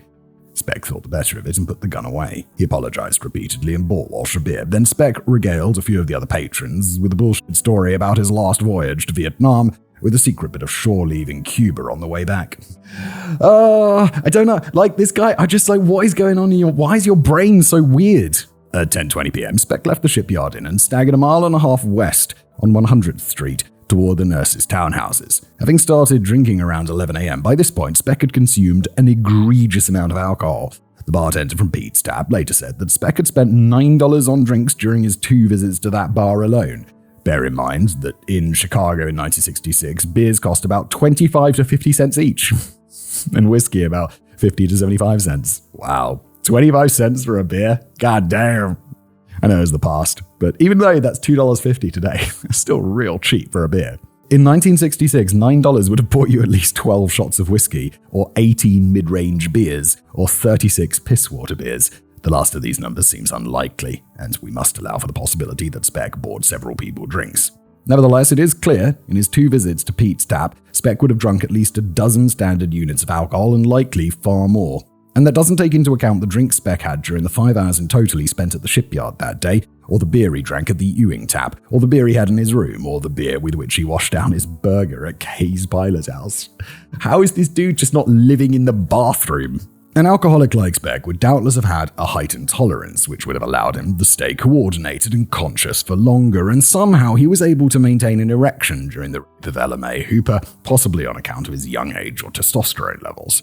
But there's very little question, given the likely amount of drinks consumed in the past 12 hours, somewhere in the neighborhood of 2 dozen, maybe more, that Speck was heavily intoxicated. Speck would later claim that he was also high on acid, speed, and heroin, but this was likely an embellishment he invented at a later date, possibly to try and mitigate his criminal responsibility. The beer Speck, he's coming to a big crime time, isn't it? Jesus. The beer Speck were known to drink at the time were 4% alcohol, the Jim Beam standard 40% alcohol. Putting it all together, the 6'1", 160-pound Speck would have had an estimated blood alcohol content of approximately 0.3 to 0.35%, dangerously high. For the average non-alcoholic, that would be vomiting and passing out territory, possibly even alcohol poisoning. But Speck had been drinking since he was 12, and he had been a chronic drinker since the age of 15. His heightened tolerance would allow him to stay conscious and relatively well coordinated until about 0.4 or 0.45% blood alcohol content. Jesus Christ. At that point, regardless of his alcoholism, he'd be disoriented, clumsy, and on the verge of passing out. To be frank, if only Speck had stayed at the bar for another hours or so, the horrors that were about to unfold would never have happened, at least not that night. But it was clear that Richard Speck was a ticking time bomb. The question was when he would explode. And of course, who would be in the wrong place at the wrong time when he did. At 11 p.m. on July the 13th, 1966, Richard Speck arrived in front of the nurse's townhouse at 2319 East 100th Street. 8 nursing students lived at that address, 5 American students and 3 exchange students from the Philippines. At the time of Speck's arrival, there were 6 young women inside number 2319, and they were all in bed. Pamela Wilkening, the one who'd gone on a blind date the night before, was 20 years old and known as Willie to her friends. She was a fan of motor racing and played the piano. She often babysat for a woman who lived next door to the nurses' townhouses. She was class representative to the Illinois Student Nurse Association and once told her friends, quote, "I want to be a nurse more than anything in the world." Patricia Matusek, also 20, was from a close-knit working-class family in Chicago. Her father ran a bar and the family lived in a cramped upstairs apartment. So Matusek had opted to live in the nurse's residence. She had just accepted a position at the Children's Memorial Hospital. She was a championship swimmer and was engaged to a male nurse named Robert Hinkle, who was also fond of swimming. 3 days earlier, they'd made wedding plans together, before going out to see the movie Dr. Zhivago. Nina Schmale was 23 years old, from the town of Wheaton, Illinois. She was a devout Lutheran. Not sure what a Lutheran is, I assume it's some branch of Christianity. She was training to be a psychiatric nurse and hoped one day to work with children. As a nurse, she was regarded by the other students as highly competent, poised, composed, and everyone admired her bedside manner. She was engaged to her boyfriend of 7 years, Peter McNamee, and she was fond of animals, and once kept 23 seahorses when the 2 males she had bought turned out to be pregnant. Male seahorses carry the babies. There you go, the more you know. Prior to becoming a nursing student, Nina had volunteered at a Chicago old folks home, and she still regularly visited the people there. Melita Gargulo was 23 years old and the eldest of 9 children from a very poor family on Mindoro Island in the Philippines. She had a beautiful singing voice and loved to dance, having learned all the recent American dance routines while staying in Chicago. She sent more than half of her $350 monthly stipend home to her family. Much of the time in the evening was spent writing to relatives in the Philippines. Melita's letters frequently mentioned how she was homesick. Valentina Bazin was 24 years old and she came from a small farming community 150 miles north of Manila, the capital of the Philippines. She had 2 suitors in Manila, a doctor and a dentist. Little did the dentist know, but Valentina had recently decided to marry the doctor. Valentina loved her family. Her father was a poor school teacher. In order for her family to afford it, Valentina had to delay her education 2 years. She, too, sent more than half her monthly stipend back home. She once wrote to one of her sisters, quote, "Use the money I send you to fix the house. Sometimes I can't help but shed tears. You know, it's really hard to be 1,000 miles from home." Lastly, Corazon Amaro was 23 years old from a family of 8 children in the village of Durango, 50 miles south of Manila. Her parents ran a small clothing store. She was a devout Catholic, like her 2 peers. Corazon's family had to scrimp and save to send her to nursing school in Manila. She had been recruited by an agent from the South Chicago Community Hospital, offering her a 2-year exchange and a stipend to help make up for the shortage of American nursing staff. Although Corazon was a cheerful, fun-loving girl, she'd not done much sightseeing in Chicago since, like her compatriots, she also sent the majority of her stipend home. All she'd really seen of America was the highway on the bus ride between the townhouse and the hospital. 2 other nursing students who lived at number 2319, Suzanne Ferris and Gloria Davey, were still out ahead of their mandatory 12:30 a.m. curfew. Aren't they in their 20s? You got a curfew in your 20s? What's going on? I suppose because they live in, provided housing or something? That does seem a bit weird. Meanwhile, at 11 p.m., although I suppose, I feel like maybe hostels or places I stayed when I was a kid, in my, 20s or whatever, budget places, where they'd be oh yeah, no, there's no reception from 11. So you got to be back in the hotel or the hostel by 11. Otherwise, you can't come in. So I suppose that is a curfew in a way. Meanwhile, at 11 p.m., Richard Speck walked down the alleyway next to 2319 and approached the back door. He used his switchblade to pry open the window next to it and then slid back the screen. Reaching inside the window, Speck turned the deadbolt and crept inside. He looked around the ground floor. No one was there. So he moved quietly upstairs to the 3 bedrooms. 2 smaller ones were closest to the stairs with a larger one at the back. There was also an upstairs bathroom, which all 8 women shared. Oh my god. That's quite a busy bathroom. And where the 3 Filipino women washed their uniforms in the sink to avoid paying for the laundromat. Speck took out LMA Hooper's .22 caliber pistol and knocked 4 times on the door of one of the smaller bedrooms. This woke up Corazon Amaro and Melita Gargulo. Corazon got out of bed and opened the door. Speck pushed his way inside and he asked, "Where are your friends?" Speck held the 2 women at gunpoint as they walked out into the hallway. Melita and Corazon both pointed at the large back bedroom. Speck marched them down there, forced them inside and flicked on the light. He saw Pamela Wilkening, Patricia Matisek, and Valentina Pajian all asleep in their beds. Speck walked over to Valentina Pajian, aimed the gun at her face, and shook her awake, and then he said, "Don't scream, don't try to run, and I won't have to hurt you." Speck then proceeded to do the same thing to Pamela Wilkening and Patricia Matisek.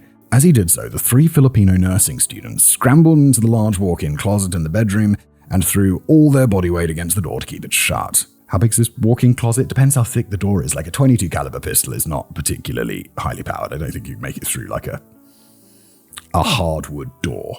These are townhouses? How old's a townhouse in America? I feel like they'd have proper doors, right? Instead of trying to force his way inside, Speck marched Pamela Wilkening and Patricia Matisek down the hallway to check the second small bedroom by the stairs. There he found Nina Schmale, and he stuck a gun in her face, woke her up, and then marched all 3 women back to the large bedroom. He grabbed Pamela Wilkening by the waist and told her to convince the 3 Filipino students to come out of the closet. Pamela said in a calm voice, "Come out of the closet, he's not going to harm you." The 3 women obeyed and came out. Oof. Speck told the 6 women to sit down on the floor facing him, with their backs either to the wall or to one of the dressers in the room. They did so. At that moment, downstairs, Suzanne Ferris used her key to let herself into number 2319. She was with fellow nursing students Marianne Jordan, who lived with her parents elsewhere in Chicago, and Patricia McCarthy, who lived in number 2311 further down the street. You've already got a lot of people you're holding at gunpoint. You're about to add a lot more. I feel that's a lot of eyes and a lot of hands that you've got to keep an eye on. And you're also fairly toasted. Suzanne Ferris used the downstairs telephone to call the house mother. What the fuck's a house mother? And check in before curfew. Then Suzanne, Marianne, and Patricia went outside again. Fully absorbed in keeping 6 young women at gunpoint upstairs, Richard Speck did not hear Suzanne and her 2 friends come in and out of the house. However, Suzanne Ferris and Marianne Jordan intended to return to number 2319 later that night. Suzanne Ferris was 21 years old, from Chicago.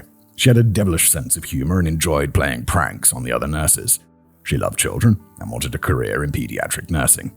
She was engaged to a man named Phil Jordan, the older brother of Suzanne's best friend and fellow nursing student, Marianne. In fact, Suzanne had invited Marianne to sleep over at 2319 that night so they could plan the wedding together. Marianne Jordan, meanwhile, lived at home, was a star athlete on Chicago baseball and volleyball teams, and spent much of her free time looking after her youngest brother, who was mentally disabled. Marianne was a frequent visitor to 2319 100th Street, so much so that they kept an extra bed aside for her. For now, however, Suzanne and Marianne accompanied their friend Pat McCarthy to number 2311 to continue chatting about the wedding. Upstairs at number 2319, the 6 hostages were trapped. Speck reached over and flicked off the light. Only a dim glow from the window illuminated the gloom. This sounds risky for you. Now you've got, 6 pairs of eyes and hands in the dark.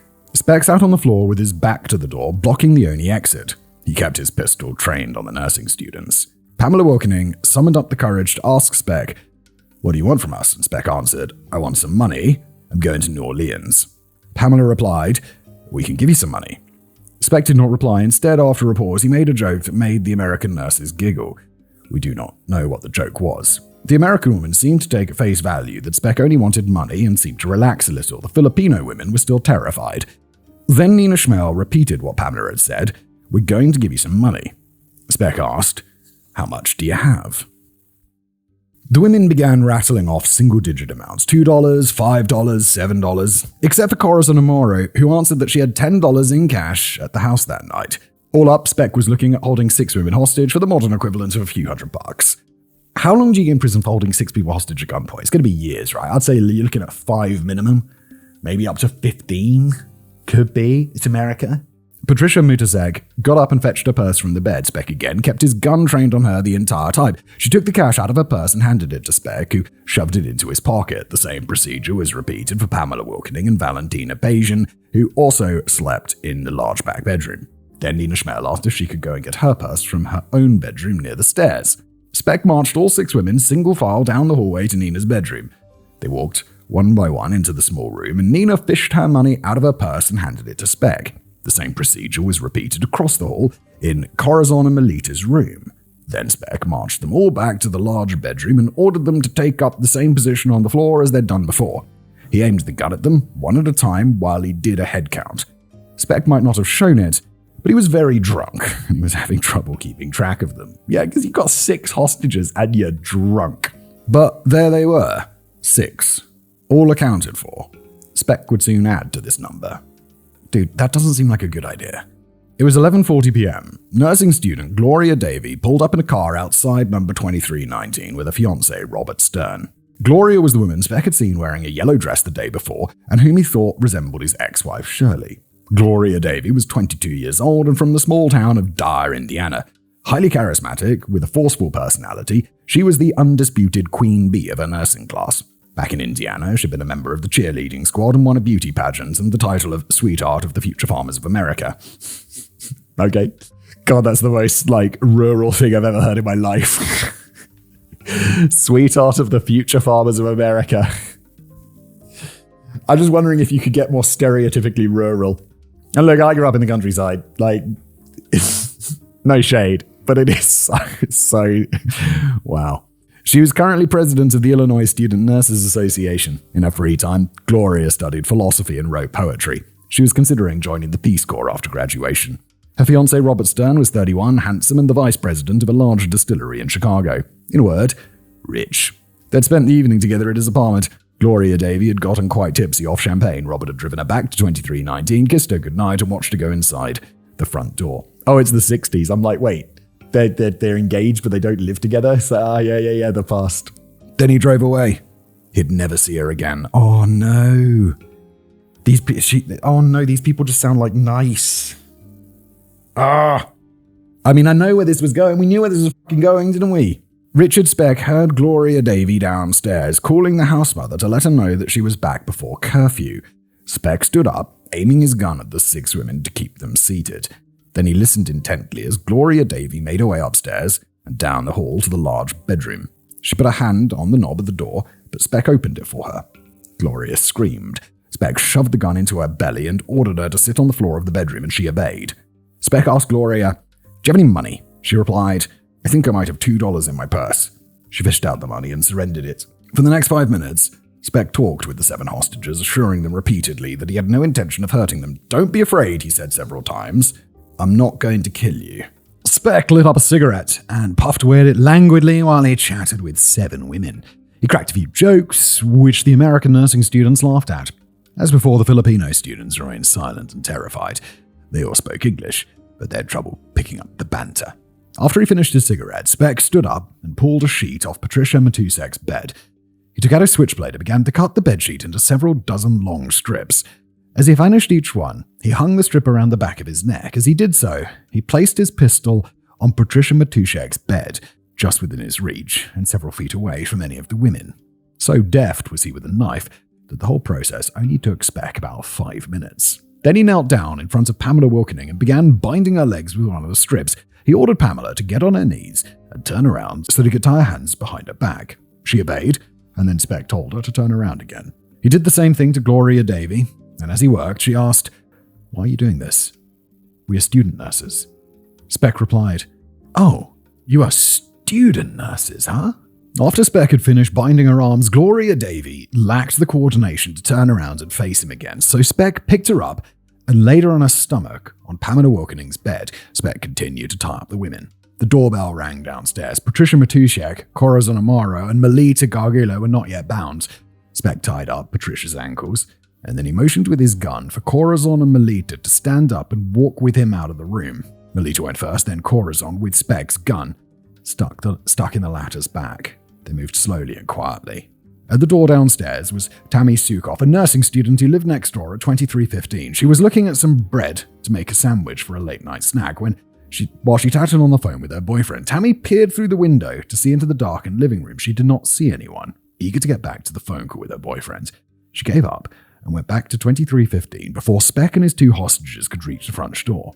This probably saved her life. Moments later, Speck got Corazon to open the door. "There's no one there," she said.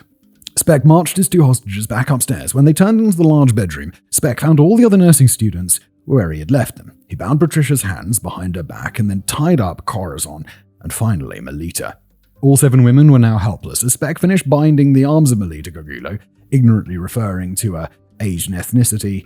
Speck asked her, "Do you know karate?"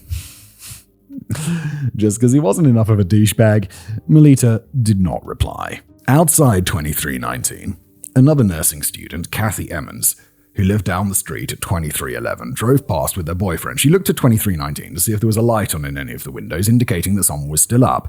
Kathy had borrowed a typewriter from Nina Schmel and wanted to return it, but seeing no light on in the house, Kathy decided not to ring the doorbell. As it turns out, Kathy's boyfriend was a target shooter who always carried a pistol with him. Kathy, indeed. Can you imagine? The guy who shoots targets for fun, who is not drunk because he's driving. Oh, well, I mean, it was the 60s. He could be drunk, I suppose. But him against Speck with a 22, not really experienced with guns, and drunk, it'd just be like, pop. Motherfucker's dead. Kathy herself always carried a small Derringer handgun in her purse. None can say what would have happened if the gun-toting couple had paid a visit to number 2319 that night. It might have resulted in a bloody shootout in which one or both of them were killed, or maybe one or more of the hostages would have been caught in the crossfire. Or maybe the guys just pop Speck straight in the heart. Or perhaps Speck might have been shot before he hurt anyone. As it was, the couple drove on, completely unaware of the hostage situation going on upstairs.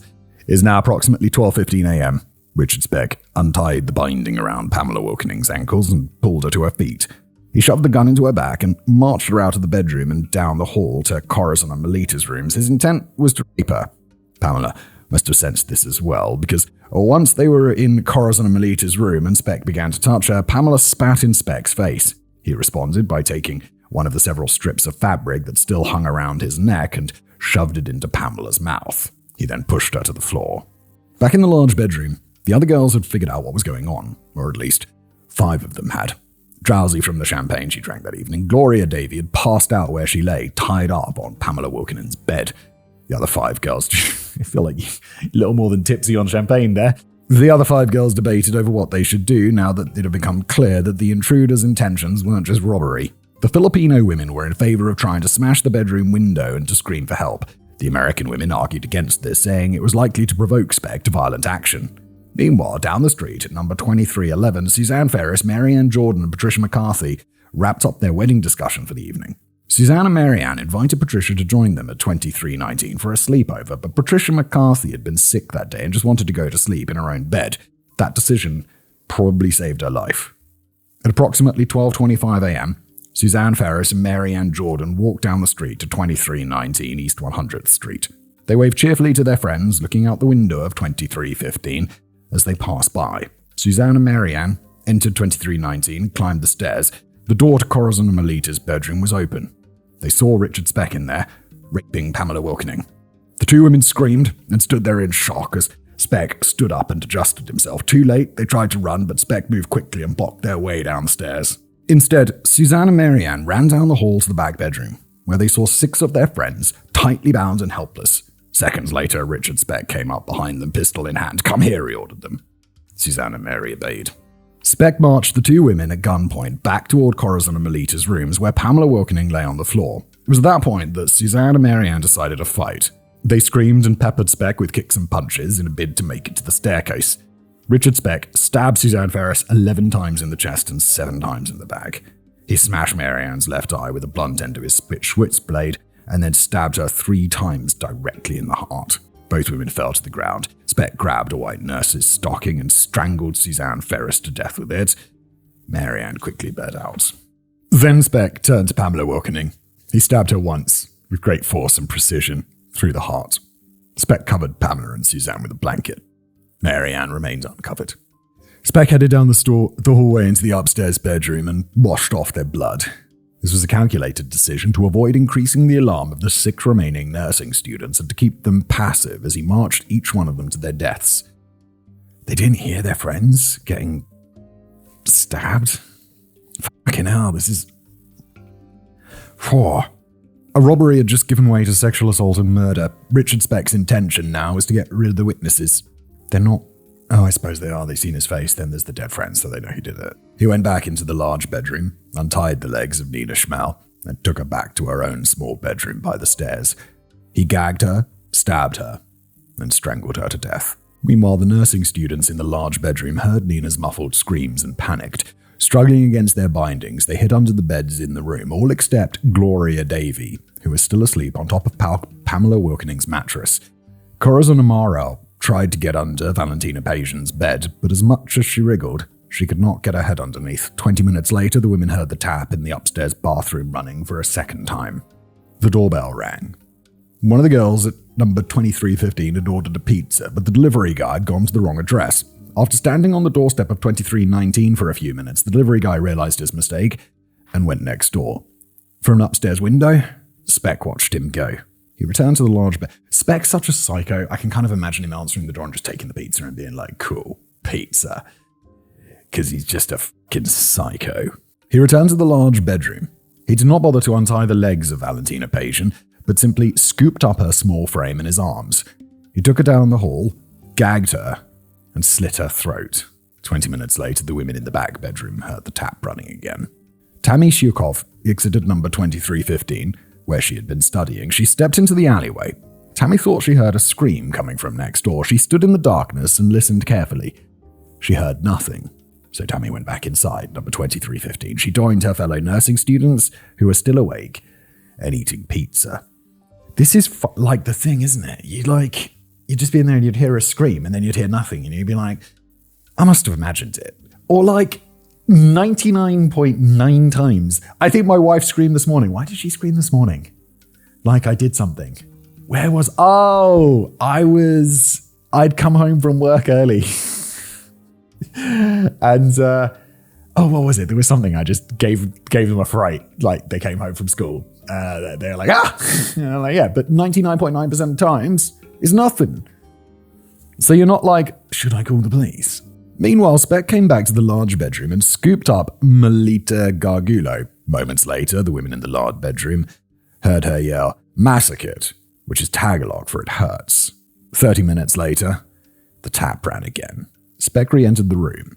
He walked over to where Patricia Matasek was hiding under the bed and asked her, are you the girl who wore the yellow dress? Patricia did not answer the question. She did not understand it. Instead, she plaintively asked Speck, could you please untie my ankles before you do it? Speck carried out Patricia's request, untied her ankles, then dragged her to her feet. There was no longer much room in the 2 small bedrooms to carry out a 7th murder, and so he took Patricia Matasek into the bathroom and ordered her to lie down with her head beside the toilet. When Patricia did not move fast enough, Speck kicked her in the stomach. Several minutes later, the bathroom tap ran again. At approximately 2:30 a.m., Speck re-entered the large bedroom. Corazon Amorao and Gloria Davy were the only ones left. He sat down on the bed and woke up Gloria Davy. As she regained consciousness, she muttered, I dreamed that my mother had died. Over the course of the next 20 to 25 minutes, Richard Speck raped Gloria Davy. Then he marched her downstairs to the living room and strangled her to death. This time, Speck was gone for 50 minutes, the longest interval with any of his victims. While he was out of the room, Corazon Amaro rolled out from underneath Valentina Pageant's bed, where she had been unable to conceal her head. She moved underneath the bed nearest to the window, where a wool blanket hung down to the floor. Corazon was now hidden from view. After being gone for nearly an hour, Speck returned to the large bedroom and turned on the light. He was checking to see if any women were left alive in the room. He moved over to Pamela Wilkening's bed and shook out Gloria Davy's purse. Some coins went clattering to the floor. He tossed the purse and it flew underneath the bed where Corazon was hiding, nearly hitting her. Speck bent over and picked up the coins while Corazon lay only a few feet away, silently praying he wouldn't spot her. Wait, has he just lost track of the number of hostages he had? That's fucking I mean, I'm glad, but dude, fucking stupid. Speck straightened up, turned off the light, and walked out of the bedroom. At approximately 3:40 or 3:45 a.m., he exited 2319 East 100th Street, leaving the front door wide open. He'd been in the nurse's townhouse for almost 5 hours, and he had murdered 8 women. But Corazon Amaro was still alive. Crime of the century. Richard Speck walked down 100th Street, and at the intersection with Torrance Avenue, he was nearly hit by a car driven by Tony Capriglione, a rail yard manager, rushing to work. Speck continued to a bridge over the Calumet River, where he tossed the switchblade into the water. He had not used his Bowie knife in the murders, having left it back in his hotel room. Speck did not toss the .22 caliber pistol, which had not fired, and at any rate it was too valuable to lose. From the bridge, Speck walked back to his room on the second floor of the Shipyard Inn. He got into bed and drank the last few mouthfuls of beer from the can he'd been drinking from shortly before he reached LMA Hooper. Dude, that beer, from 12 hours ago or whatever? What the fuck? And with that, at around 4:30 a.m., he drifted off to sleep. An hour later, at 2315 East 100th Street, nursing student Jane Dykton woke up to the sound of her alarm clock. She turned off her electric fan that had been running all night, and that's when she heard it. A woman screaming outside. Jane opened the window and heard a voice that she recognized as Corazon Amaro. She was screaming, "Oh my God, help, they are all dead." Jane threw on her dressing gown and ran outside. She found Corazon sitting on the front doorstep of number 2319, crying her eyes out. She had managed to work her way free of the strips of fabric binding her arms and legs. Jane walked in the front door and saw the body of Gloria Davy naked and bound, dead on the living room couch. Jane ran and woke up the house mother, 55-year-old nurse Laura Bissone. Meanwhile, Corazon had stood up and was yelling, "Don't go in there, he might get you. He might still be in the house." Judy wrapped her arms around Corazon and took her inside number 2315. Someone call the police, for God's sake. Meanwhile, Laura Bissone and nursing student Leona Bonskak steeled their nerves and walked into the murder house. Why? Just, oh my God, call the police. Please, just call. You're in a big city, a big town. Just call the police. They'll come real fast. Nurse Bissone ran over to the telephone and called the hospital. Not 911, but the hospital where she worked. She reported that some nurses in 2319 had been injured and possibly killed. Okay, so they're not sure if they're dead, so they're going in to check that if there's something they can do, which I suppose does make sense. But, yeah. After confirming Gloria Davy was dead, Leona Bonzak went upstairs and found 3 bodies in the first bedroom, 3 bodies in the second bedroom, and the body of Patricia Matusek in the bathroom. The large bedroom at the back was empty. Leona went back downstairs and said grimly to Nurse Bissone, "Spare yourself. Don't go upstairs. Nothing can be done. They're all dead." Nurse Bissone ignored her and went up to the second floor. She returned less than a minute later, picked up the phone and called the hospital again. In an extreme state of agitation, she said, "Oh my God, all the girls in 19 have been murdered. Get me help. All we can see is girls and blood." Why has no one called the police yet?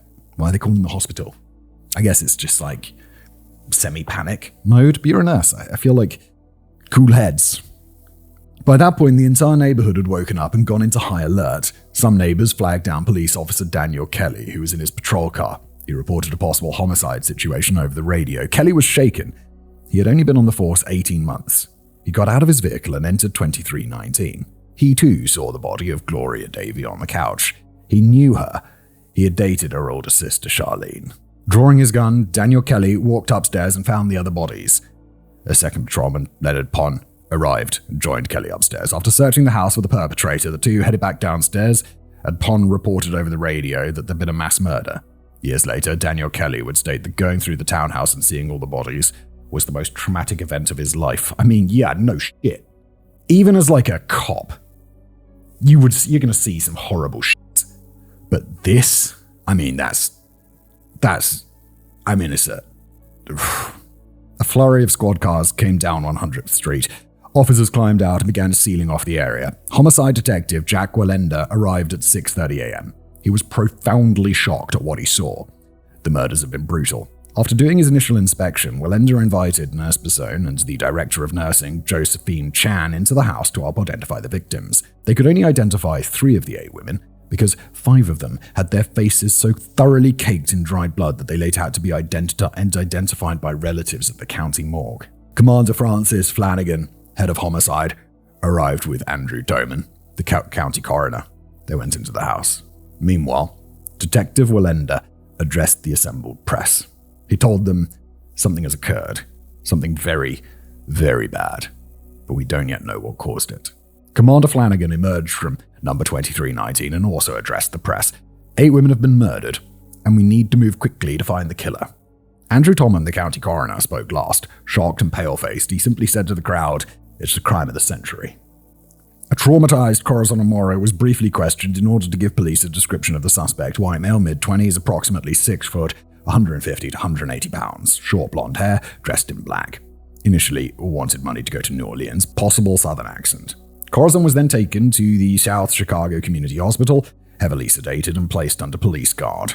At 9 a.m., Detective Edward Wielasinski, Sergeant Victor Verdoyak, and Sergeant Michael Clancy canvassed the neighborhood. One of the spots they'd tried was the Shell gas station, a known hangout for local hoodlums. The clerk had seen a man matching the subject's description right down to the southern accent the previous morning. The man had left 2 suitcases there overnight. Next, the officer spoke to the station manager, who had accepted the suspect's bags on the night of July the 12th. The manager said the southern man was a sailor who was furious about getting snubbed from a position aboard a ship. Dude, you're gonna get caught real fast. You seem to be being noticed everywhere you go.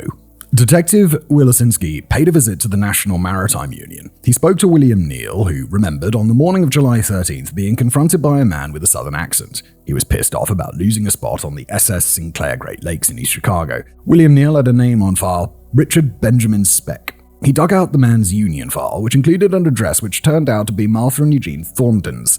The file also included a physical description as a result of the medical examination Speck had to undergo. Dude, you're getting busted immediately. The cops having to do no work, dude. Fuck you. Are you going to get executed? This is the 60s in America, right? You're definitely going to get executed. Wait, no, we know. No. Wait, this episode is so long, I've recorded it over like 3 days. I forgot at the beginning that he's in prison and he's not on death row. Why aren't they executing him? Let's execute him. Can we execute him already? I think I just sipped out of yesterday's coffee. The milk tastes quite weird. It included a description of Speck's tattoos, including the one that said, "Born to raise hell." Sergeants Vroydelac and Clancy started canvassing the local boarding houses to find the man. By 10:30 a.m., Richard Speck woke with a massive hangover in his room on the 2nd floor of the shipyard. He changed out of his clothes that he'd been wearing the night before and attached the hunting knife back to his belt. Then he went down to Pete's tap for some hair of the dog. It had been almost exactly 24 hours since his drinking binge had begun there the day before. Speck ordered a beer and spun the bartender, Ray Crawford, a bullshit story about how he'd killed several people with his hunting knife the last time he was in Vietnam. Then Speck walked behind the bar, grabbed Crawford from behind and held the knife to his throat. Speck said, "If I was going to kill somebody, this is how I would do it." Crawford pushed Speck away. The bartender demanded that Speck hand over the knife if he wished to continue drinking there. Speck smiled and handed it over. He played the whole thing off like it was a big joke. The bartender, however, was decidedly unimpressed. Yeah, joke or not, if someone held a knife to your throat, you'd be like, dude, not really funny, mate. Speck then started chatting with the other bar patrons. One of them was Wanda Hooper, the daughter-in-law of Ella Mae Hooper, whom Speck had walked a mere 14 hours earlier. Oh, wow. Oh, yeah, this was the older woman with the 10 kids. Speck also befriended a man named William Kirkland, a chronic alcoholic and regular at Pete's tap. He spun Kirkland his usual raft of lies. Then, seemingly on an impulse, Speck asked the bartender for his hunting knife back and promptly sold it to Kirkland for $1. Okay? Speck told Kirkland he'd bought it from a soldier in Vietnam. In reality, it had been gifted to him by Eugene Thornton. At 11:30 a.m., Speck and Kirkland walked down the road to the Sokograd Tavern to continue drinking. Kirkland noticed that Speck seemed nervous and downed 2 beers inside of 15 minutes. At 11:30 in the morning, after some drinks already, a news report came on the television at the bar. 8 nursing students had been killed in a Chicago townhouse overnight, but one of the nursing students had survived. Speck was uncharacteristically silent after the news report. Meanwhile, William Kirkland remarked, "It must have been a dirty motherfucker who did that." Yeah, fucking William Kirkland is bang on. Speck left Kirkland soon after and headed a few blocks north to a bar called Eddie and Cooney's Tap to continue drinking. I feel like I'm going to know all of the bars in Chicago by the time that... Where are they in Chicago? Yeah, or was it Chicago Town or whatever? East Chicago, something. I lose track, but I'm going to know all of the bars. Oh yeah, it is in Chicago. Sorry, my mistake. Speck left Kirkland soon after and headed a few blocks north. Sorry, I read that already. There he encountered Red Gerald, the ship's cook aboard the SS Randall, from which Speck had been fired. Although it was only 12:30 p.m., Gerald was already drunk. Speck ordered a hamburger but could only eat 2 bites. He told Gerald that he had a massive hangover. At 1 p.m., Speck and Gerald walked to another bar, the Ebb Tide. They sank even more beers, and then Speck called a taxi to take them back to the Shipyard Inn. They arrived at the shipyard at 2:10 p.m. and continued drinking, except this time Speck switched from beer to Jim Beam and Coke. After half an hour, Gerald was on the verge of passing out. Speck gave him the key to his room so Gerald could go have a lie down. Now alone, Speck kept slamming back Jim Beam and Cokes at the bar. Meanwhile, having failed to locate Richard Speck at one of the scuzzier boarding houses in the Harbour District, the police sprung a trap. At 3 p.m., Sergeant Clancy phoned the number corresponding to the address in Richard Speck's union file. Eugene Thornton picked it up. Pretending to be a clerk from the Maritime Union, Clancy asked if Richard Speck was there. Eugene replied no. Clancy told Eugene that they had a position available on a ship and needed to get in touch with Speck urgently. Oh, this is really clever. They're going to be like, yeah, there's a ship leaving to XYZ non-extradition country immediately. Maybe he wants this job? Eugene said, thanks for calling. We need to get this guy on a ship and out of our hair. I'll see what I can do. Eugene called the Shipyard Inn and was put through to the bar. Speck was handed the phone. His brother-in-law told him to call the Maritime Union immediately about a position on a ship. Realizing that this was a great way to get out of Dodge, Speck thanked Eugene, hung up, and dialed the number of the Maritime Union. At the other end of the line was William Olson, a deputy port agent, and Detective Wolonsky. Olson had been instructed to tell Speck to offer him a position on a ship and tell him to come down to the Maritime Union straight away. However, when Speck phoned, Olson made a mistake. He said, "We have a ship for you. It's aboard the SS Sinclair Great Lakes. We'll hold the assignment open until you come over here." Oh. What's wrong with this?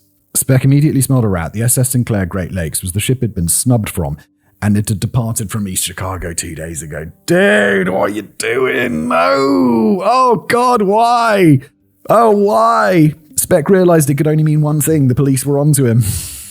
You tipped your hat. This was so perfectly set up. You should have just said, yeah, it's on a ship to fucking Lebanon. Non-extradition Lebanon. Born to raise hell. Speck lied to Olson that he would be at the Maritime Union in an hour. He phoned Eugene and said that he'd turned the job down. Then Speck headed to his room and packed up his stuff. He woke Gerald, telling him that he needed to go to his sister's place to get some money. Speck called a cab company and gave them the fake name Johnson and decided to play a game of pool while he waited for the taxi to arrive. While Speck played pool, 3 plainclothes policemen walked into the Shipyard Inn looking for a man of Speck's description, but they failed to notice him. Isn't he quite noticeable? I thought this was kind of like people notice Speck. At 3:35 p.m., the cab arrived. Both Speck and Gerald got in. Speck told the driver, Matthew Hogan, to take them to Eddie and Cooney's Tavern only a few blocks away. Speck repeated to Gerald that he needed to go to the north side to get some money from his sister. The whole point of this was to misdirect police toward Eugene and Martha's. Should Gerald be questioned, it could potentially buy him some time. The ship's cook got out of the cab and staggered into the tavern. Speck instructed the cab driver to take him to Old Town, a sketchy area about 8 miles south of Martha and Eugene's apartment. Along the way, Speck told Hogan that he'd just arrived in Chicago at 4 a.m. that morning, planting the feeble seeds of a makeshift alibi. Hogan let Speck out on North Sedgwick Street. By that time, it was 4:20 p.m. Blaze it. Detective Wolosonsky was still waiting for Speck at the National Maritime Union. Once Hogan had driven away, Speck took the .22 pistol out of his suitcase and shoved it in his waistband, covering it with his untucked white shirt.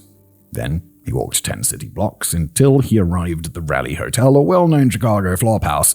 Speck walked inside and spoke to the manager, a 55-year-old woman named Otha Hullinger. Speck booked a room inside for a week under the name David Staten.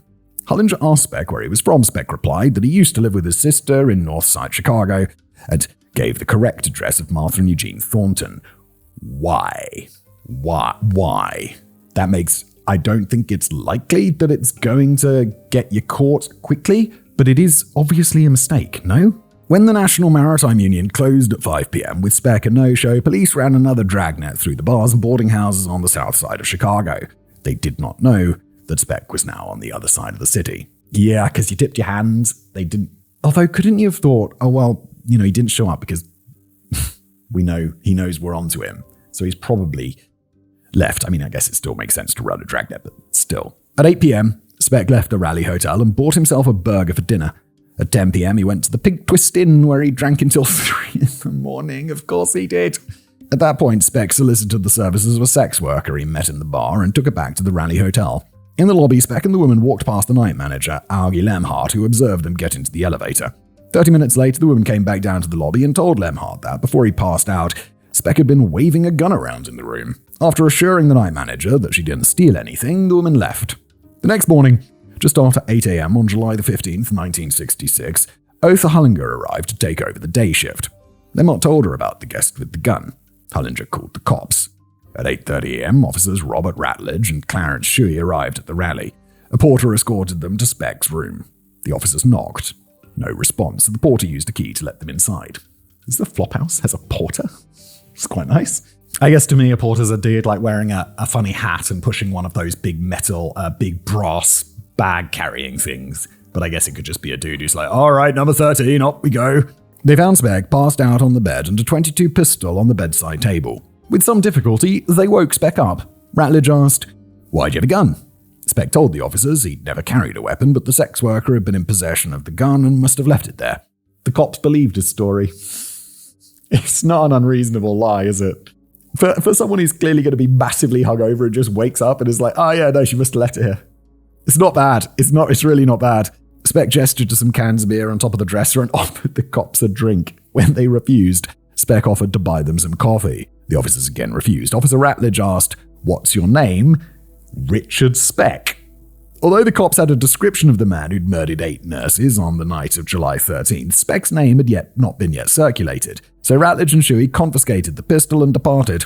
On the way back down to the elevator, Ratledge said to the porter, "He's harmless. Oh, Ratledge, you've got it oh so wrong." At 10 a.m., Speck headed down to the lobby and got an earful from Otha Hullinger for having a sex worker and a gun in his room. Speck apologized and blamed it on being drunk. Hullinger told him that if there was any more of that nonsense, he'd be kicked out. Also at 10 a.m., Sergeant Michael Clancy went to the U.S. Coast Guard headquarters and obtained the passport photo of Speck and his fingerprints. The picture was rushed to the Southside Chicago Community Hospital, where officers prepared a photo lineup for Corazon Amaro. She identified Speck's photo. For a moment there, I was like, wait, she's already back at work? But then I remember, no, they took her to hospital and gave her some sedatives. Probably a good idea. She identified Speck's photo as being the man who had committed the murders. Due to technology limitations at the time, they couldn't just blow up and circulate the 2-inch by 2-inch photograph in the media, but a sketch artist drew an accurate likeness of Speck for use by the press. Detectives, meanwhile, were quickly given small photocopies of the passport pictures to show to potential witnesses. 11 a.m., Martha and Eugene Thornton were informed by the police that Richard Speck was the prime suspect in a mass murder. The stakeout teams were placed on the National Maritime Union, the Shipyard Inn, and the Thorntons' apartment. He's not coming back to those places, right? At 2:30 p.m., Red Gerald was picked up by the police, and he gave them the bogus information about Speck returning to his sister's apartment to get some money. The cops instantly recognized this misdirection. At 5 p.m., Richard Speck telephoned his sister and lied that he was in downtown Chicago drinking with Red Gerald. It was an obvious lie. Martha, who is now fully cooperating with the police, asked Speck to come back to the apartment and sober up, and Speck refused. The evening edition of the Chicago American was the first newspaper to print the police sketch of Richard Speck. Bro, how are you still in town? What's going on? You should be fleeing anywhere. Really anywhere, as quickly as possible. The killer saw it when he went out for hamburgers and coffee. When he came back, he briefly discussed the murders with Otha Hullinger, saying that the sketch of the suspect looked either Filipino or Mexican. Meanwhile, the dragnet for Speck had been expanded citywide. I mean, they know he's not Filipino or Mexican, though, so wouldn't they put in the comment like Caucasian male? At 7 p.m., Richard Speck returned to the Pink Twist Inn. He drank there for an hour before leaving. A mere 15 minutes later, a team of policemen came into the Twist looking for him. Speck, meanwhile, crossed the street and started chatting with Claude Lunsford and Shorty Ingram, 2 alcoholic day laborers who were drinking in front of the Erie clothing store. Lunsford attracted Speck's attention because he had only got one eye. The two men offered Speck a drink and then invited him to join them at another flophouse, the Star Hotel, where they were staying. Speck accepted their offer and told them that he just needed to grab his stuff. Speck returned to the rally, went up to his room and transferred his clothes from the tan suitcase to 2 shopping bags. He kept the plaid grip bag. Returning to the lobby, Speck told Arthur Hullinger that he was just taking his clothes to the laundromat. 15 minutes later, the police arrived at the Raleigh Hotel, showed Arthur a photocopy of Speck's passport picture, and Arthur immediately identified Speck as David Staten, a guest in our hotel. Horrified, she said, "It's him. He just left." We're minutes away from his capture, right? He's just like, he's not even trying. I think he's doing a really bad job. The police immediately swarmed over to the Clark Street laundromat. Speck, meanwhile, returned to the Erie clothing store and reunited with Lunsford and Ingram. They began a long walk southwest toward the Star Hotel in the middle of Skid Row. Along the way, Speck tossed the 2 shopping bags with his clothes in a dumpster. He had decided to travel light, and he set about convincing Lunsford and Ingram to leave Chicago that night and accompany him south to Dallas. Speck's plan at the time was to pose as a transient day laborer, using Lunsford and Ingram as cover rather than traveling alone. Once in Dallas, he'd kill his ex-wife Shirley and her new husband before fleeing into Mexico. Just flee to Mexico, what the fuck? Lunsford later said, "The more I watched him and the way he talked, the more I wanted to get away from this guy." When they arrived at the Star Hotel, Speck booked a room just down the hall from Lunsford. Just like at the rally, Speck signed the register as David Staten. Then Speck, Lunsford, and Ingham sat on the 5th floor fire escape drinking a 50-cent bottle of wine. For once, Speck didn't drink that much, just a few sips, and he continued talking about hopping a train out of town. Lunsford said that he wanted to get a good night's sleep before traveling anywhere. Speck reluctantly agreed. Just before they parted ways to go to their rooms, Lunsford told Speck not to wake him before 6 a.m. the following morning. Then Lunsford went downstairs and told the manager to wake him up at 5. Lunsford wanted to slip out of the Star Hotel without seeing Speck again. Good idea. It's better for everyone if you don't see Speck again. At 5 a.m. on July the 6th, 1966, forensic technicians matched one of Speck's fingerprints to a latent print found on the inside of the front door of the nurse's townhouse. At the exact same time, Speck was breaking his promise to Lunsford and knocking on his hotel room door. Speck told him it was time to hop a train. Lunsford told Speck to wait down in the lobby, and then he slipped out of the side exit of the Star. Lunsford walked a block to a diner to have breakfast. Speck found him there. Bro! Did you choose the only diner? And renewed his pleas to leave town with him. Lunsford said he wanted to spend one more day in Chicago to work a day labor job and earn some travel money. Speck seemed downcast. He said, "I'll see you tonight." And the two men parted ways. "Speck, you're getting blown off. Wake the fuck up. He doesn't want to spend time with you, douchebag." At 9 a.m., Chicago PD released Richard Speck's name to the media. They offered a $10,000 reward. It's about $100K in today's money. The FBI added Speck to their list of America's most wanted. The story was quickly elevated to national news. Countrywide, Speck was now a hunted man. He was pretty much fucked, and he knew it. Good. At 11 a.m., Speck walked into Sid's Junction, a bar next to the Star Hotel. He spent the next 3 hours there drinking. At around 2 p.m., Speck bought a 50-cent bottle of wine from a liquor store and several newspapers, all with the sketch of his face on the front page. He returned to the Star Hotel. In case he was tracked down, Speck lied at the front door and said he was booked in Claude Lunsford's room, number 584, but lost his key. The manager gave him a replacement. Speck headed up to Lunsford's room and tucked into the cheap bottle of wine. Just drinking alone, a 50-cent bottle of wine. Is he just giving up at this point? I mean, he's like making some vague effort to not be captured, but really, nah, dude, it's time to flee. Time to flee was long ago. At 5 p.m., Speck took the empty bottle into the communal bathroom on the 5th floor of the Star and smashed it on the edge of the sink. He then took a shard of glass off of the floor and slashed his right wrist and the inside of his left elbow. Speck returned to room 584, leaving a trail of blood, and laid down on the bed to die. Well, there we go. An hour later at 6 p.m., Speck shouted through the thin walls to neighboring guest George Gregorich, begging for water. Gregorich told him to go and get it himself. Speck continued to beg and repeatedly said, "I got a story to tell you. I did something bad." Gregorich ignored him. At 6:30 p.m., Claude Lunsford returned to Skid Row and started drinking at Sid's Junction. He observed a man reading a newspaper. A sketch of Richard Speck's face was on the front. Apparently, the man Lunsford had spent the previous evening with was a mass murderer. Lunsford went back to the Star Hotel and entered his room. There he found Speck lying on his bed, which was now covered in blood. Lunsford's reaction was to leave again, calmly walk down to the Silver Dollar Diner and order himself a cup of coffee. After 20 minutes, Lunsford strolled to a payphone and called 911. He said to the operator, "The man you're looking for is in room 584 at the Star Hotel. covered in blood. What was the 20-minute delay? Just like hoping that he dies or something? Like, I don't understand why he just went to have a coffee. Then Lunsford walked to the Ram Hotel and booked himself a new room. He'd done his bit, and he certainly didn't care if a mass murderer lived or died. Lunsford tucked into a 6-pack of beer and watched the Miss America beauty pageant on television. What is this guy's life? He's like, oh yeah, the guy, yeah, okay, just have a beer and chill. However, due to some kind of internal mistake, the police never sent a car to the Star Hotel. Are you shitting me? The guy phones up and be like, yo, the dude who's plastered all over the papers, he's at this hotel in this room, and the police are like, yeah, we should get to that, shouldn't we? What the fuck? 5 hours passed. Speck had lost a tremendous amount of blood, but he was still alive. At midnight, he found the strength to stagger out of room 584 and hurl himself at the door of the neighbouring room. George Gregorich was startled by his door suddenly bursting open and a man covered in blood collapsing onto the floor. He contacted the front desk, who phoned the police. Hi, yeah, just calling down to ask... 2 officers arrived and found Speck still lying in Gregorich's room. Speck only said one word. Water. The 2 policemen had no idea who this man was. Speck was rushed to Cook County Hospital. For the first 20 minutes, he was attended to by half a dozen nurses. Some of them were Filipino student nurses who had arrived under the same exchange program Corazon Amaro and her friends did. The nurses staunched his bleeding, put him on a saline drip, and began blood transfusions. At 12:50 p.m., Dr. Leroy Smith came into the trauma ward to inspect the unidentified patient. Smith had been reading the newspapers that day and thought the unconscious patient was the spitting image of Richard Speck. Spitting image, because it's him! The doctor began to wash the dried blood off the patient's arms, and that's when Leroy Smith saw it. A tattoo on the patient's upper left forearm that had been exhaustively described in the newspapers the previous day. It read, "Born to Raise Hell." Murder, mayhem, and the book rights.